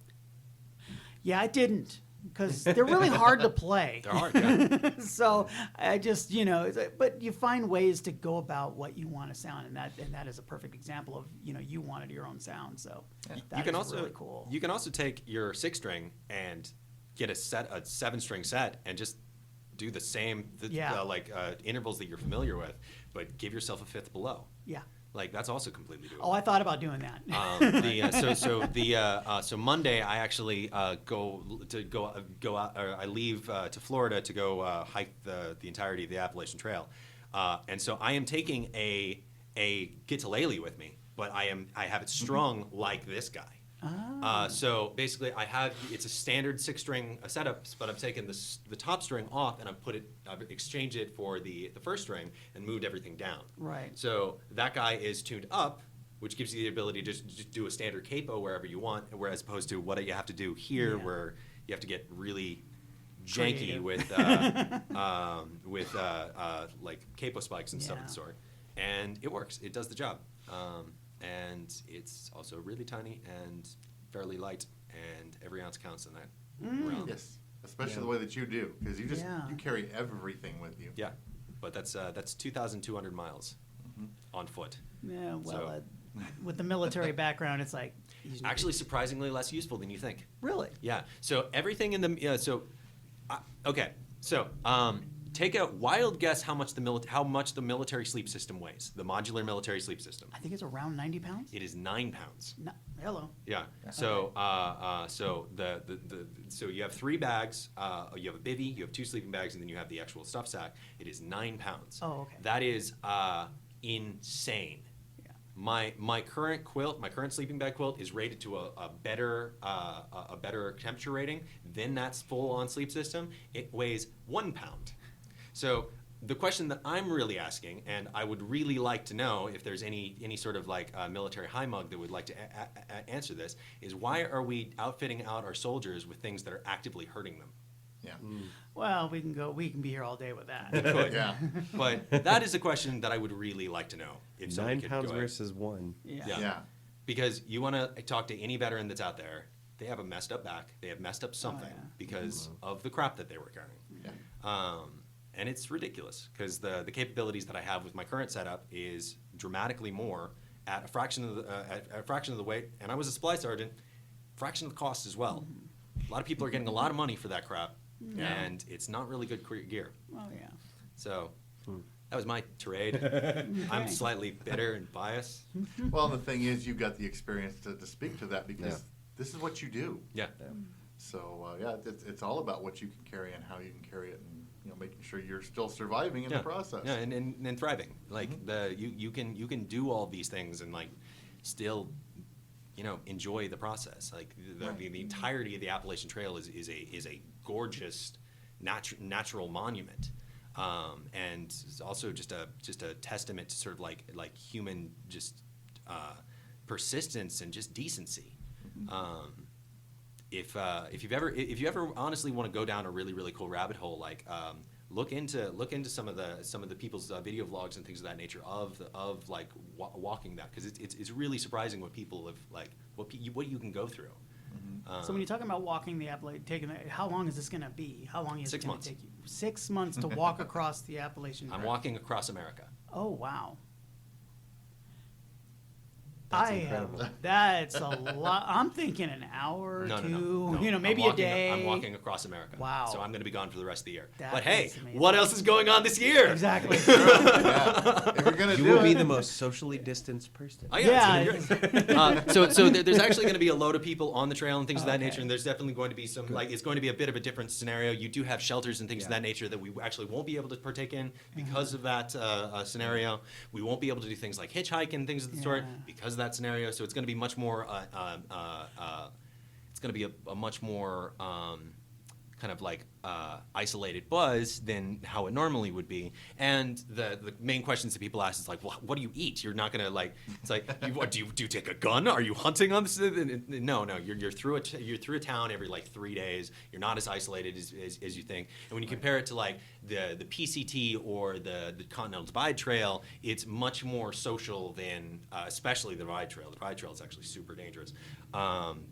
But not very many people actually like do that. So where does it start to where does it end? So it starts in Springer Mountain in Georgia, and Okay. it goes all the way up to Mount Katahdin in Maine. Wow. So you are literally going from the south. You're going Tip to through. tip. I'm actually starting in Florida, so Okay. I'm not walking from Florida to Georgia, but I am getting a flight to Florida because the gal that I'm doing this trek with is her family is down there. So I'm meeting up with her, and then we're getting a ride up to Springer Mountain, and then we are going to start on the 12th. Wow. awesome. Now, I drove a truck for a year. Sure. And I remember one trip I went from Ocala, Florida, where I loaded up the trailer, and it was nice and 70 degrees. This was in February. It was 70 degrees, and I was like, calling my wife, bragging, because at the time we lived in Missouri where it was 20 degrees. Yeah. And As you do. then I Missouri bragged is about misery. how, I was walking to a donut shop with short sleeves, and then 3 days later, I was in Center Point, Iowa, where it was 10 below. So that trip alone, in a truck, I remember, I cannot imagine walking Yeah. from Florida to Maine, or from Georgia to Maine. That's extreme climate changes. It's pretty nuts. So Georgia is actually going to have some like it's not winter. We're still in 3-season territory, which is also why the March time frame is really kind of important for starting, because you don't want to get to Katahdin by getting into October. Okay. Because that's when you're dealing with snow and things of the sort. My sleep system is rated to an extreme of 10 degrees, and there's a couple other ways you can kind of pad that out, but you don't want to freeze to death. No, you It's don't. generally not a fun time.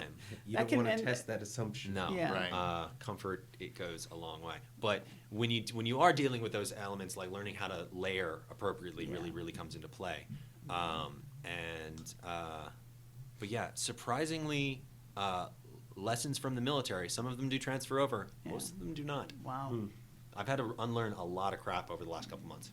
Are you going to be doing like a vlog or some kind of a recording? I'm gonna keep a journal, and I'm going to do. I'm gonna probably do a little bit of video blogging. I've never really been much of a video blogger, but I've also never done something this cool. Right. So This I is like could be I- really cool. And one of the biggest things that I really regret like losing out on when I did the mad trek out in Ireland was like I didn't keep a journal. Yeah. And like the stories that the insanity that I got up to, nobody is going to believe those stories ever. Like, and it kind of hurts my soul a little bit because when I was living over there, there was at least like people, I could reference it, and people at least had seen it. Yeah. And so it wasn't so outlandish. Yeah. So when I say stuff like, oh yeah, I opened for Madness in front of 6,000 people, Oh, and I would play on the street regularly, and occasionally you would have like people dressed in Pikachu costumes like come up and try to dance with me and crap of the sort, and like insanity like that, and just like with just insane stories, and yet it happened, and now it just feels like because I didn't write it down, I've probably forgotten a lot of those things and it's an absolute shame. So I'm not going to make that mistake here. So I'm going to try to like extend myself out a little bit more. I'm not much of a picture guy. I'm going to break that mentality and actually take that a little bit more. And I'm going to write a lot, I think. But or I might just be too damn tired to do anything and just like get done every single night and just like collapse into my unfolded tent and just. Well, I've got a solution for you as far as worrying about the cold. Is it a mental like asylum? Because that you know what? Yeah. That might be easier, and that'd be a good video blog too. Why don't you just take an electric blanket with you? All you need is about 2,000 miles of extension cord. Okay. Not a big deal. Cool. Just You'll run it from your friend's house. Cool. Yeah. The only problem is you'll either have to unplug it at the house once you're done and spend the next 3 months rolling true, it up, yeah. or just go back and roll it as you go. I might lose some days doing that. I'll start looking into ultralight options for 3,000 feet of extension cord. Yeah. Or a solar Or you pack. can daisy chain them. Solar pack with a battery. Yeah. Solar packs actually Solar don't work pack- as well as you think. Yeah, but you get something out of it. Yeah, you would get something out of it, but like for the amount of so Yeah.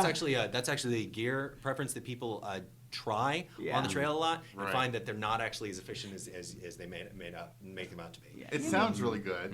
It's Yeah. kind of like they talk about the green energy. We could use solar panels. Do you know how many solar panels we would need, and how much maintenance they require to keep going? You can power your house with solar panels if your roof is made of solar panels. You Yeah. can't. Well, I power my house with solar panels. It's actually like you have to gauge like what your Yeah. needs are, Yeah. but and you have to make some sacrifices. Like Yeah. I don't have a slow cooker. I don't have a microwave. My cooktop is not electric. It's Yeah. all propane stuff and stuff of the sort. But Right. I'm kind of a sustainability geek. So Yeah. like I love that sort of stuff, but it's not for everybody. Right.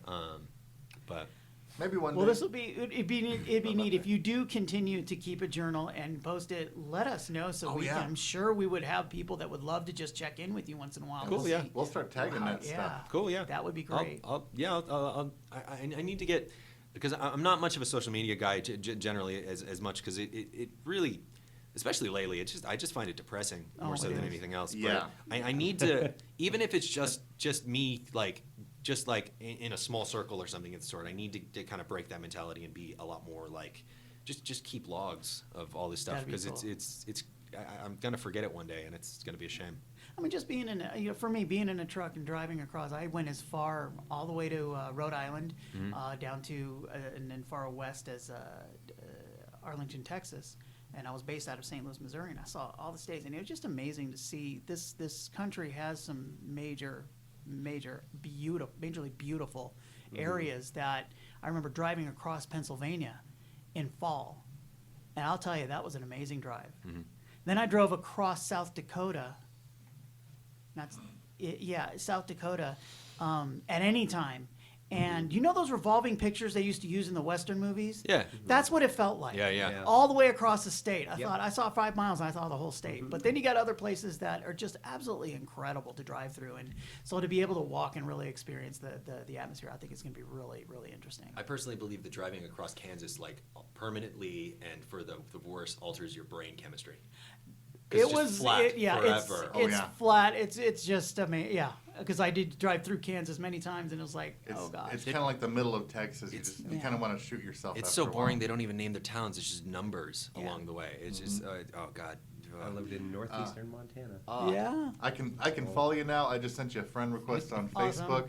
And And we the can- picture that I brought that came up, Is him playing in front of a Pikachu. him playing with the Pikachu. I dance. told you have it was proof. real. It actually No, happened. I was not kidding. Especially in places like Ireland. So my parents went to Ireland for their 35th wedding anniversary, I want to say. Yeah. They renewed their vows and finally took their dream trip to Ireland. Oh, They wow. went and they went to the pub that they used for the show Ballykiss Angel Nice. from years ago. and like went and saw all these places. They went and stopped in a spot, and the bartender's there, and he's like, "Oh, you just missed it. Glenn Hansard was in here last night, and he was playing up on the stage."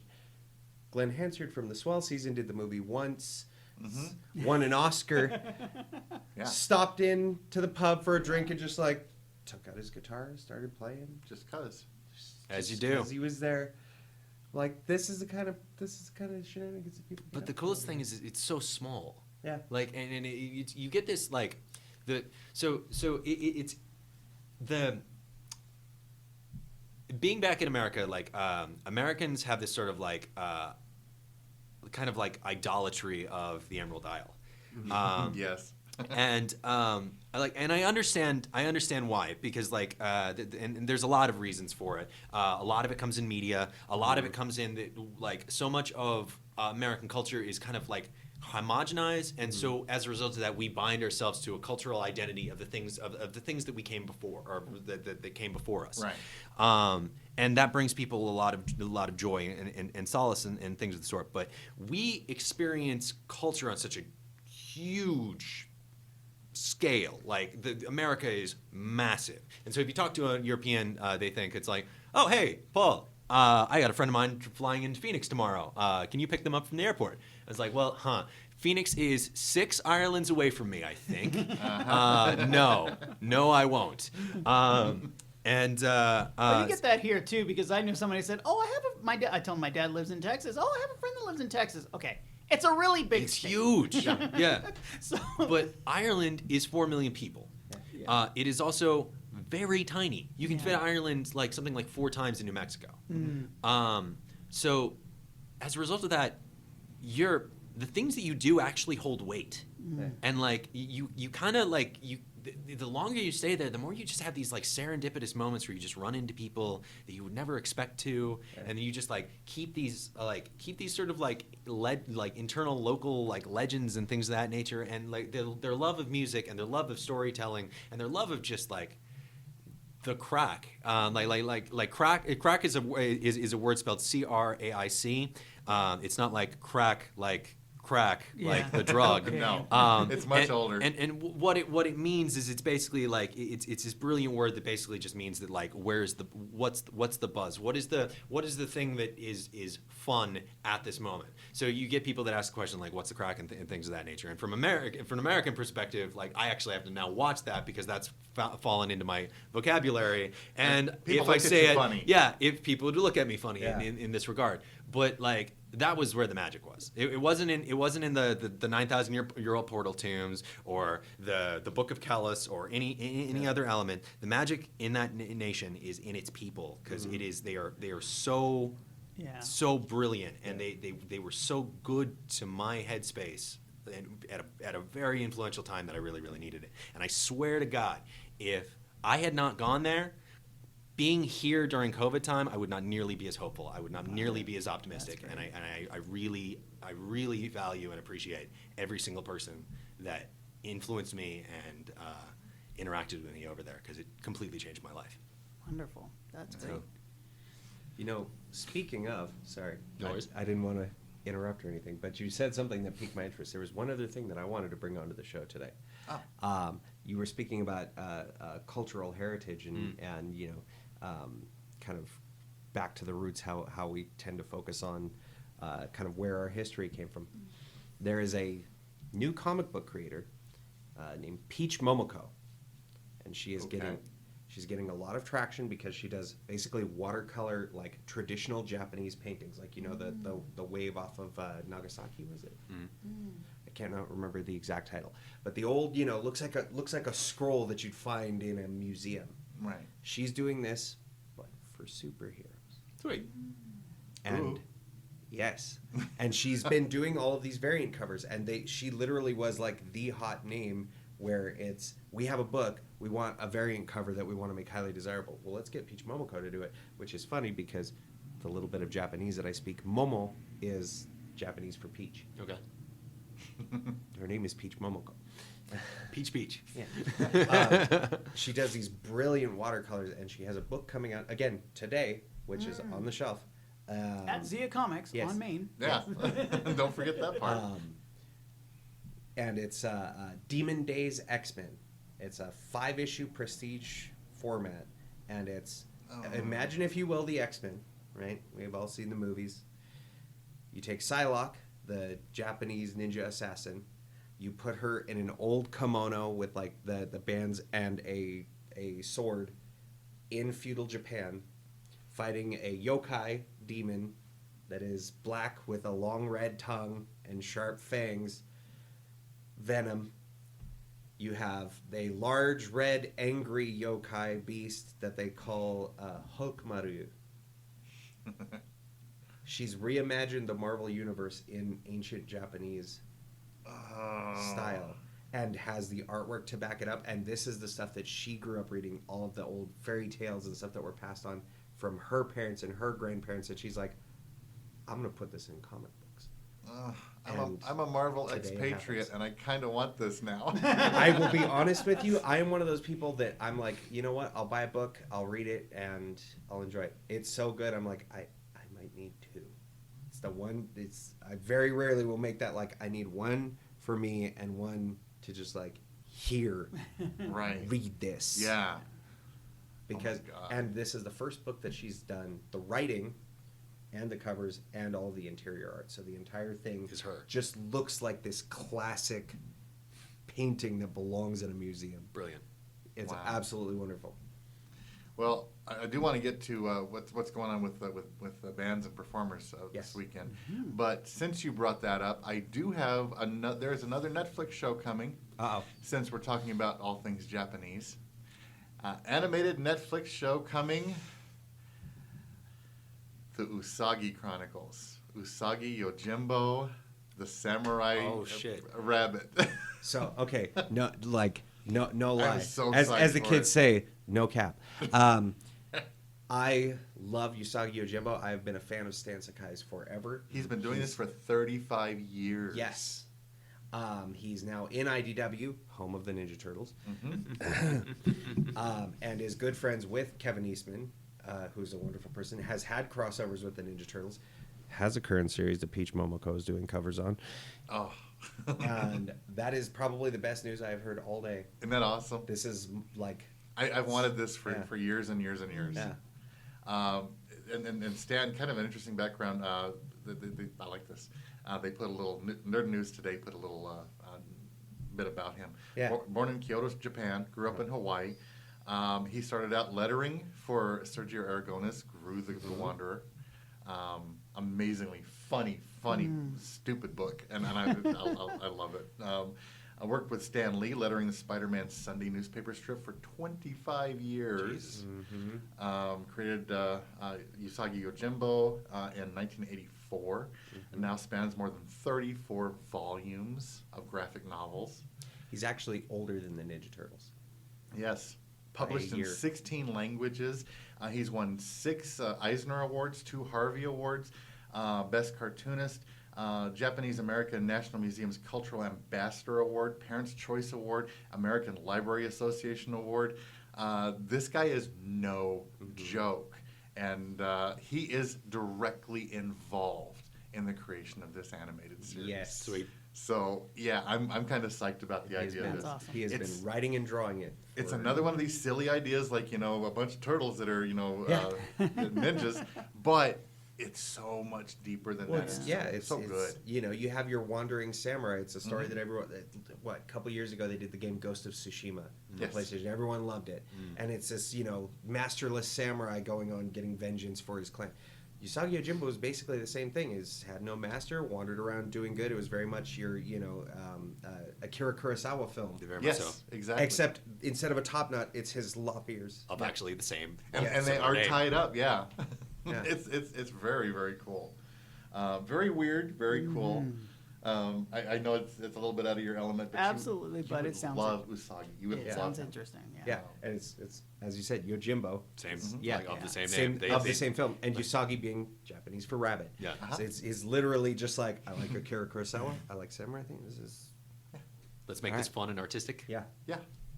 Understand, and maybe we'll talk about this in detail at some point, is the graphic novel limited series called Mouse, M-A-U-S. Yes, I've heard of That it. is which actually, it's brilliant. It's really well done. And it's won so many awards, including a Pulitzer. A comic book that won a Pulitzer Prize. It is Wow. heavy. It's super very heavy heavy. because it's the Holocaust. Yeah, it's all Yeah. the Holocaust, but Yeah. it's done with. It's one of those kinda sit done down, have a tea and a blanket ready. Yeah. Yeah. And maybe But- some Kleenex because you're probably going to cry. It's the story of the writer's family who, Yeah. I can't remember his name right now, but he was another writer on Mad Magazine that went and did his own thing.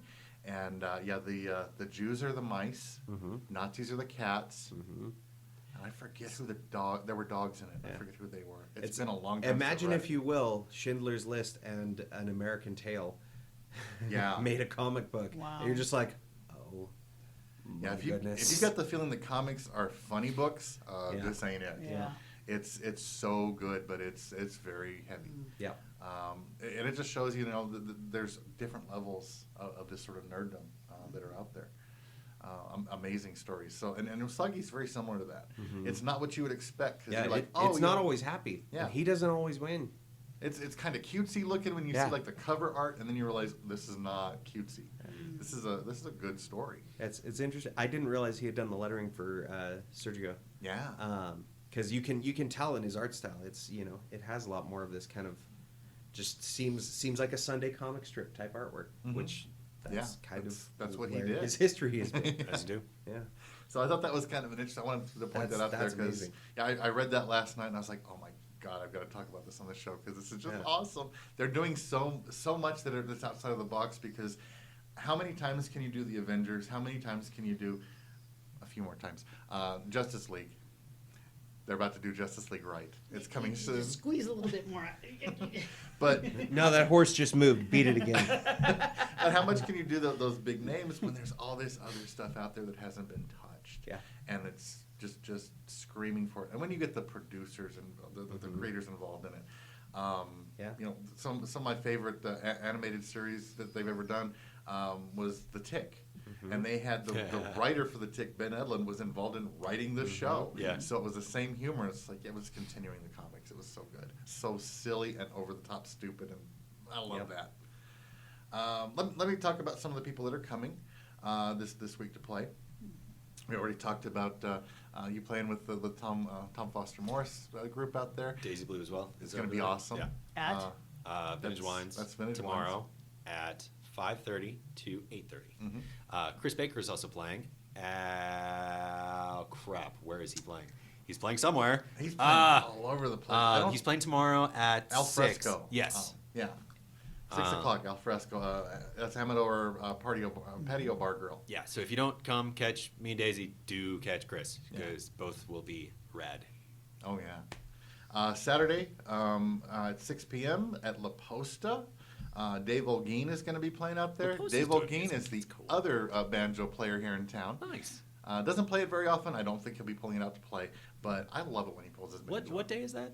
That is Saturday. That's Saturday. 6 o'clock. Cool. Daniel Sanchez is playing at Amaro Winery Friday at 6. Sage Gentlewing, who I still have one of his CDs. We got to get him back on the show because he lent me a CD to play for the show, and then COVID hit, and we couldn't. He couldn't even get around here. He lived with me for a little while. Yeah, he's a neat guy. He's a got good some, guy. He's got some good stories. Oh yeah. He's been doing that for ages though. Like that's like he's been on the touring music bus for a long time. Oh yes. He's playing at La Posta Friday at 6. That's cool that they're doing music.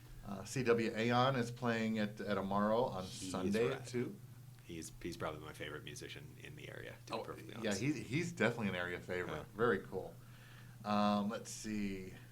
Rooftop Beats with DJ Robbie and Neo Kid at Jack's Rooftop. I'm like, okay. Not my sort of thing, but hey, cool. Let's see. If you need to move your feet. Yeah, man. There's something. Yeah. There's something to be said Something about for good everybody. electronics. Yeah. Yeah, I can listen to it for a while and enjoy it, and Yeah. then I'm ready to go home. Daniel Sanchez is going to be back at Rio Grande Winery on Saturday at 3. That's a beautiful area. I love there. It's basically a back porch with a nice yard and a view of the Oregon Mountains. The drive also is stellar. beautiful. Oh Great yeah. drive.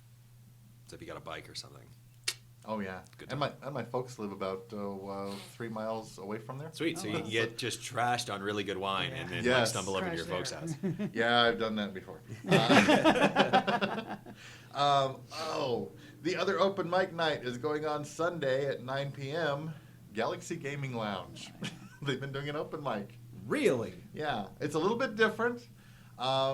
If you go to perform and Yeah. you know, music, poetry, comedy, whatever. Yeah. You can get in for free. I think it's $5. Yeah, $5 just to come in and be a spectator. Not a bunch of space, so you know they've got to do what they can Get do. there early. Right. Yeah, but I haven't checked them out. But it sounds kind of interesting, and they do Oh. some wild stuff. My newest friend on Facebook, short of today, Neil McGowan is playing Friday at Rio Grande Winery at 3:00. Man, this is playing during the week. Yeah. Actually, isn't a problem for me anymore. Yeah, we'll get into that soon. What are you gonna do with all your free time? I know. Back at Josefina's Old Gate, Skeevy Meredith is playing on Friday Oh, at he's 5. so fun. He's a blast. He's so fun. He's weird to talk to because he's so incredibly shy until you get him in Yeah. front of a microphone. Yeah, he's so fun. Well, and he's and got that he's dominating presence when you look at him. Oh, he's Oh, massive. God. He's a mountain of a man. Yeah. But like he's just like so nice. far does he and go up? No, but he's so nice and he's he's got- just so much fun on Absolute stage. sweetheart. He's got the Jason Momoa look. Yeah. And I- and then he's just so mousy, quiet, shy when you talk to him, you know, off the stage. Incredibly smart too. Like very. really, Yeah. really smart. Oh yeah. So, I'll never forget the first time I had seen him. I was on a stage doing karaoke at, I think it was Club 30, and I just see this mountain of a man walk in, and he just comes walking up to the front of the stage while I'm singing. I'm singing like Ed Sheeran or something, and I'm up there. When your legs don't work like they used to before. Uh-huh. If you want the mic, I'll go. And he's just sitting there, just like, I finish, and he's just like, yeah. Yeah. Oh, he's the nicest so guy sweet. in the world. Yeah. he's such a sweetheart. So yeah, we've had him on this show before. Need to get him back. He would not come alone because he's like, I'm not gonna talk the whole time. So, but he's a blast. Chris Baker is also playing at Josefina's on Sunday at 11. I think he's also doing some sort of an open mic on Monday. I think he's going to Is start he? doing an open mic on Oh, Monday. that would be awesome. I'll have to holler at him and find out. Yeah. So Yeah, we need the open mics back. Yeah. yeah. Galaxy Gaming Lounge is doing a Mortal Kombat tournament on Friday at 6 Sick. o'clock if anybody's Wow. interested.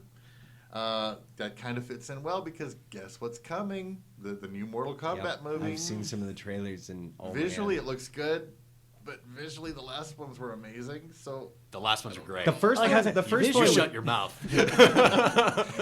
I'll hold it. Hey, I own the DVD box set of the TV series they spun off. Oh, yeah. Man. That Oh, was awesome.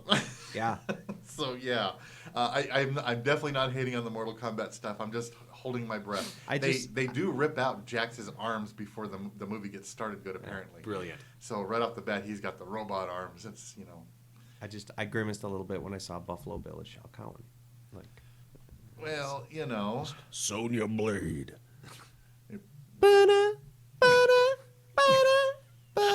Fight, fight, fight. Well, I tell you what. So I guarantee that all the characters will be well lotioned. yeah. Yeah, he's gonna be up there on stage waiting for his fight, going, Right. "Would you fight me? I'd fight you." Would you fight me? If you don't know the reference to that thing, Go look watch it Silence up. of the Lambs. If you're a kid, don't do that. How would you cast that even worse? Like, could you imagine like getting like Gilbert Godfrey in there or something of the sort? Finish him. That's a movie I would watch. I would be You cringing get the him whole as time. Braden. Oh my God! Yes, Gilbert Godfrey with the as stupid Braden. hat and everything. Yeah. of the sort. I'm over here molting. You're over here. You're not even protecting your realm. What are you doing with your life? Come on, someone get Sonya in there. Oh, this is so insane. Hey, here's something different. Because people are starting to get around each other a little bit more. Yes. Plaza de las Cruces, Saturday at 5 p.m. Saturday night Saber Games. This is the Pitbull Saber Academy here in Las Cruces. Yes. And here's the details for what they're writing. Hey, everybody.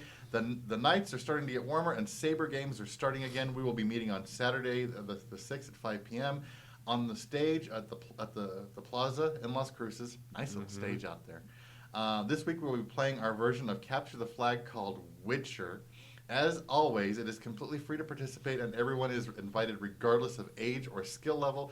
Please wear closed-toed shoes and something comfortable to move around a lot. Hope to see you all out there, and as always, may the Force be with you. That's awesome. Excellent. That's great. And if you're unsure where the plaza is, it's right across the street from Zia Comics.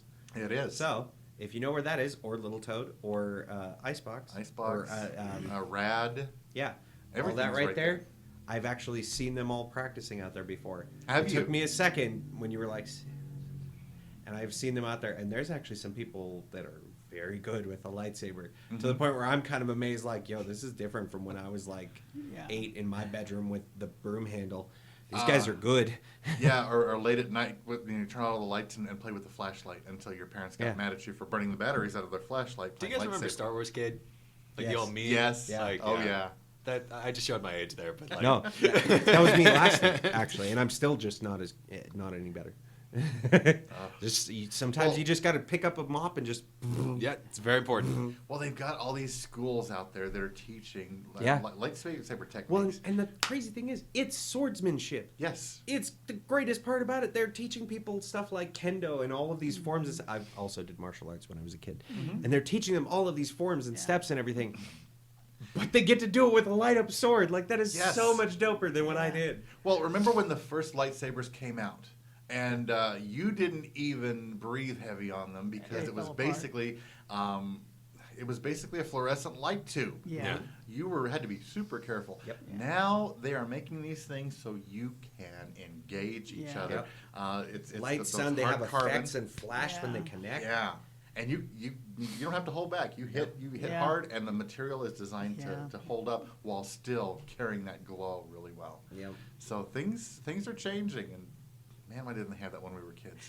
Although it'd be I just something had else a- for my parents to say, no, that's too expensive. I just had a So, flashback in junior high coming back, and guy says, I heard some guys talking. It's like, yeah, we decided to have a lightsaber fight.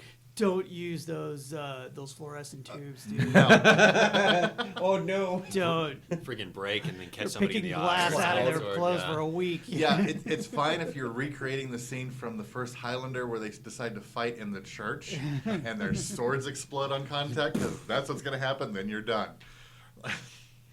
Yeah. And then one of you's got to get his head almost completely cut off. So. No.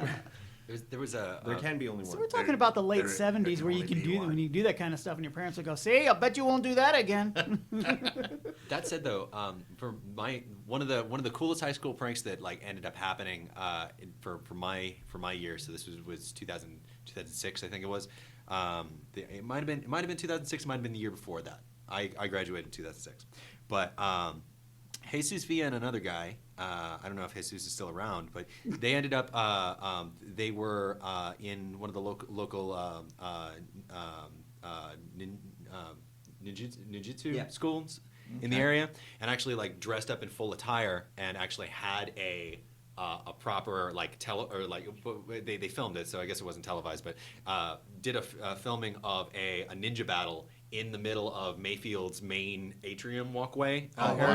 Wow. And so it's still on YouTube somewhere. But so it was a white ninja with a bow staff and a black ninja with an actual sword. I think Jesus was the guy that had the sword, and actually had a full contact engagement that ended up happening. I think Jesus ended up taking a blow to the rib line and ended up having to stop after that. But that's a quick way to end it. But really well done, incredibly like professional quality and things of the sort, and like the a friend of mine named Dylan was doing these drums along the corner, so it like created this like whole like feudal like sort of vibe going on. It was brilliant, but That's like awesome. so kind of cool that like stuff like that is still going on. Yeah. Because Oh yeah.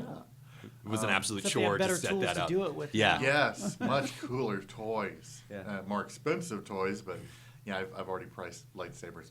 Wow. They, See, we've solved the whole lightsaber thing we did. We got PVC pipe and cut it. My dad was not happy. We used that one time, and then because in junior high, gosh, we're talking 84, 85. Martial arts was a huge thing, and ninja movies were just, if it had a ninja in it, it was popular, and everybody's doing. So we all made our own nunchucks, and we'd fight with, and I got in a lot of trouble with those. I bet. Yeah. You did what? I heard that a lot. It's fine. Yeah. It's fine. And my mom couldn't think it got worse because when I was 7, my hero was Evel Knievel. Oh no, And that's always a bad sign. my record is 4 friends. I've jumped over 4 of my friends. And to this day, I'm 50 now. My mother still gives me a dirty look if she hears the name Evel Knievel. The fifth Worst one- part is there was 5 friends. there was 5 friends. They had to bury was him in the 5. back. She wasn't sure Last what one got was landed worse. on. Her dumb kid. We don't talk about Chuck. My mother couldn't understand. What was worse, her dumb kid jumping over her friends, the 5 idiots that sat there, that laid See, down. he said 5. He said See, it. now you have 5, yeah. See, I had 5, but my mom stopped me before I could try. That's when I got the get in the house. Yeah. It was Mike, Freddie, George, Steve, and Skidmark. Yeah, that's. I don't know why we called him Skidmark. Didn't call him Skidmark before then, but afterwards. When I cleared 4, they told me we can get one more down easily. So, but my mom put an end to that. John, Paul, George, Ringo, and I hear my mom calling. So the kids are doing the same things. They just yeah. have better equipment to do it with. It's true. Yeah, it's watching a martial arts display, but with Yeah. a laser light show That's so baked cool. in now. That's awesome. And if you don't want to swing swords, you don't want to listen to music, you can always go out to the Boneyard Cantina Icebox, which is right there by Zia Yeah. Comics. Drink while people beat the crap out of each other with lightsabers. Yeah, you can always watch it there. Tomorrow night at 7, though, they are doing trivia night. They're bringing back trivia. They're bringing Awesome. back trivia. Awesome. So, Life is and coming back. It's the Cruises Trivia God that's running the thing. Great. Game is free to play. Starts at 7. Teams are capped at 6 people. Yeah. Prizes for first place, second place, best team name, and most amusing wrong answer. No. I can do wrong answers very well. I'm real good at those. I'd have to try that because my head is full of useless information, so I probably could do pretty well. Yeah. Me too. Yeah, that's not a good thing. That's really not a good thing. By the way, one big thing that is coming that I don't have tickets to, and it's too late to get tickets, Saturday at 7 in El Paso at County Coliseum. Just got to say, Felipe Esparza is coming. Yeah. That's anybody who's ever watched Gabriel Iglesias. That's his buddy. Felipe, Yeah. the guy he talks about, that is Full- one. Yeah. It was funny, Oh, huh? that, Yeah. he is I've heard him before. He's just as funny as Gabriel, and it's. Yeah. So we're getting If a you little grew bit up back in a on Latino track. family, though, you're looking at these guys going, "My gosh, that's my cousin." Yes, yes, You know recognize this these dude. guys. But yeah, not really a local thing, but something I just wanted to point out because I just think it's cool. that's great. Yeah, that is that's great. That awesome. things are coming back and Yeah. life is coming back to normal. This Maybe is one of these beautiful. days Ashley McBride will actually make it into town, and I'm going to have to start berating her with guilt trip emails to try and get her on the show. Not that I have any nicknames for her, like my future ex-wife. I'm sure she appreciates that. Oh, You walk man. up to her and go, "Can I just give you half of my stuff now?" You know what? I think just being around her like that would probably be worth it. But man, this has been fun. Yeah, this Just is great. screwing around, and we didn't mean to do a 2-hour show, but since Hey, we're not it worked. broadcasting, nobody has to be Have anywhere horse right Yeah. will now. travel. Absolutely. And we upped the nerd level with Paul. That I was had no great. idea. I'm a That was- Mahusi it goes- comic geek. And it Yeah. goes to prove his point, Trevor's point, that there is a nerd in everyone. Oh yeah. Well, and not just that. I was amazed when you were like, "Oh, Sandman," and you start like talking about the storylines and stuff. I'm like, Yes, in detail. he actually knows about Sandman. Yes. Like, He is one of them. Mahusi fan. He is one of us. Yeah. But no, like, Yeah, everybody can talk about it in fairly general terms if you know a little bit. Yeah. Because Gaiman I is make a just so living doing famous. it. Yeah. I know a little bit of everything. But that's not what you were doing. I also like so like Comics Explained is a YouTube channel. Yes. So I Hardcore.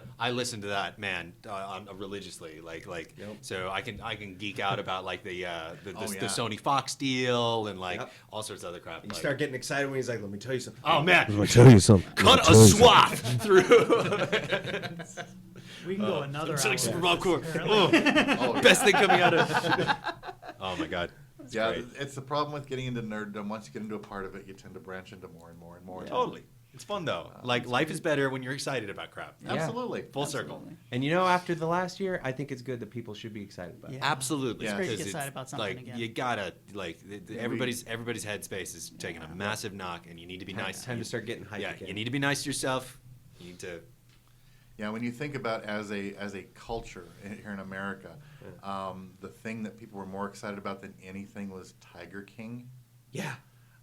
Yeah, we need to get back to where we were. Oh, Tiger King would have never been as big of a No, hit never. outside of quarantine. Yep. if it wasn't for that's the only reason COVID. Yeah, absolutely. COVID made that a hit. Everything locked down and Tiger King aired. and Like, everyone what else? went, What's well, left? Yeah, first time I ever played on the show because we needed some music because I was doing the show by myself. Locked in a room by myself. Daisy was doing it remotely still at that point. And she ended up laughing like crazy. I just heard her laughter over the phone line as I wrote a song based on Tiger King.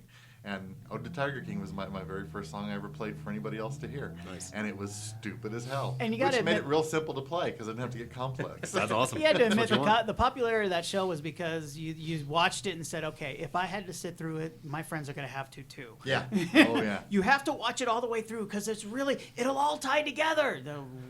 And if you don't know what Tiger King is, it's now available in comic book form. Oh, Yes, no. it is. No No way. way. I Sitting in have your it store. at the store. No There's way. a special cover that they made It's- for Zia Comics. You can only get it from us, and it's And half Joe Exotic's face and half Carol Baskin's face, and it's actually a double-sided comic. So you read it, and it's Joe's story, and then you flip it over and read it, and it's Carol's story.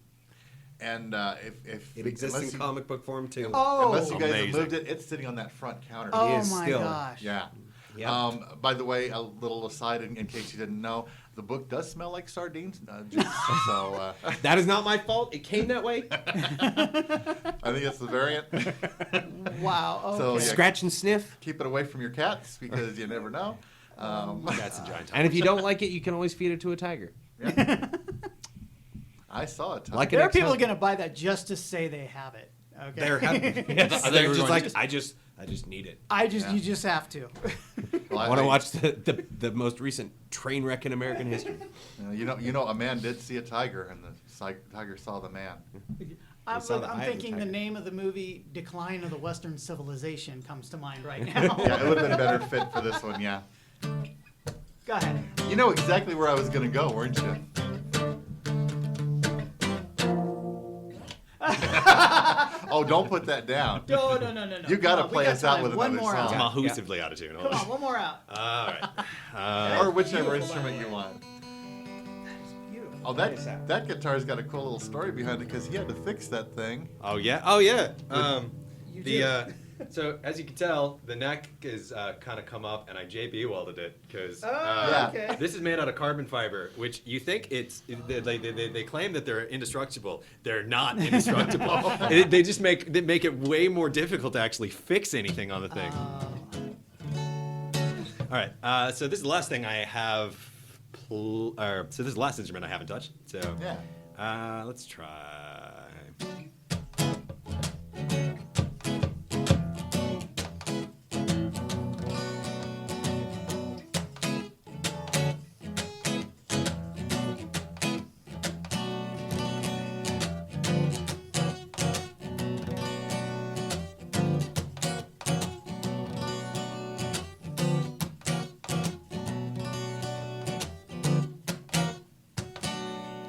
Well, one day my daughter came to me with tears wrapped up in her eye, and she spoke to me a question that did come as a surprise. She said, "Father, I have seen the world, I've heard of all the lies, but how can folks so jaded hide behind false alibi? This world here's a cruel one. Thieves and murderers run free. They become our politicians, while the good folk let it be. Oh, what happened to our father? Where went that chivalry? This world here has lost itself. Where does that leave you and me? And I said, Sarah, my sweet daughter, lay your head against the sand. 'Cause one day all this chapter, you'll leave it if you can.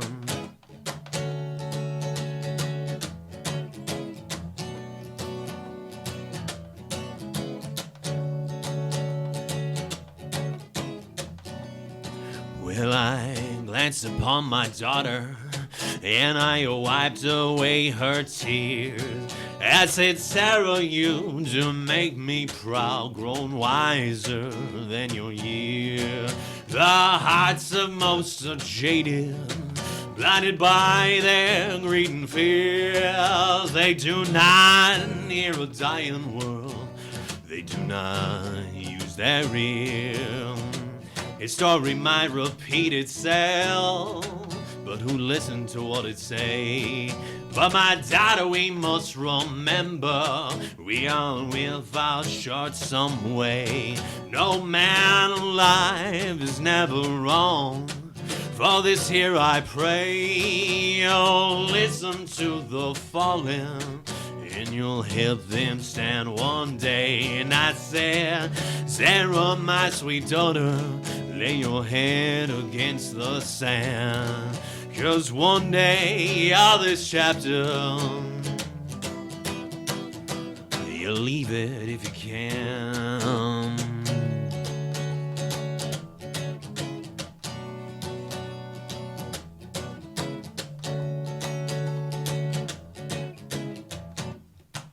And she said, Papa, how will I know how the difference right from wrong?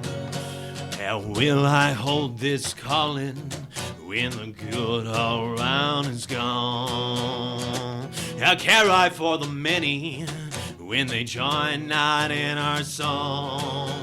My voice said it's a small one, how will I know where to belong? Hey!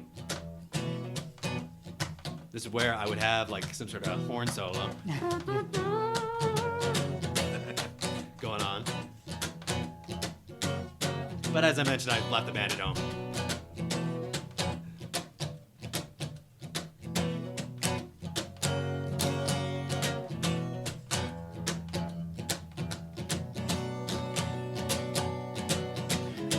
Sarah, my sweet daughter, lay your head against the sand. 'Cause one day on this chapter, and I said, Sarah, my sweet daughter, you only do what you can. Though misunderstood, your heart is good, you'll shine on. Oh, you'll shine on if you can.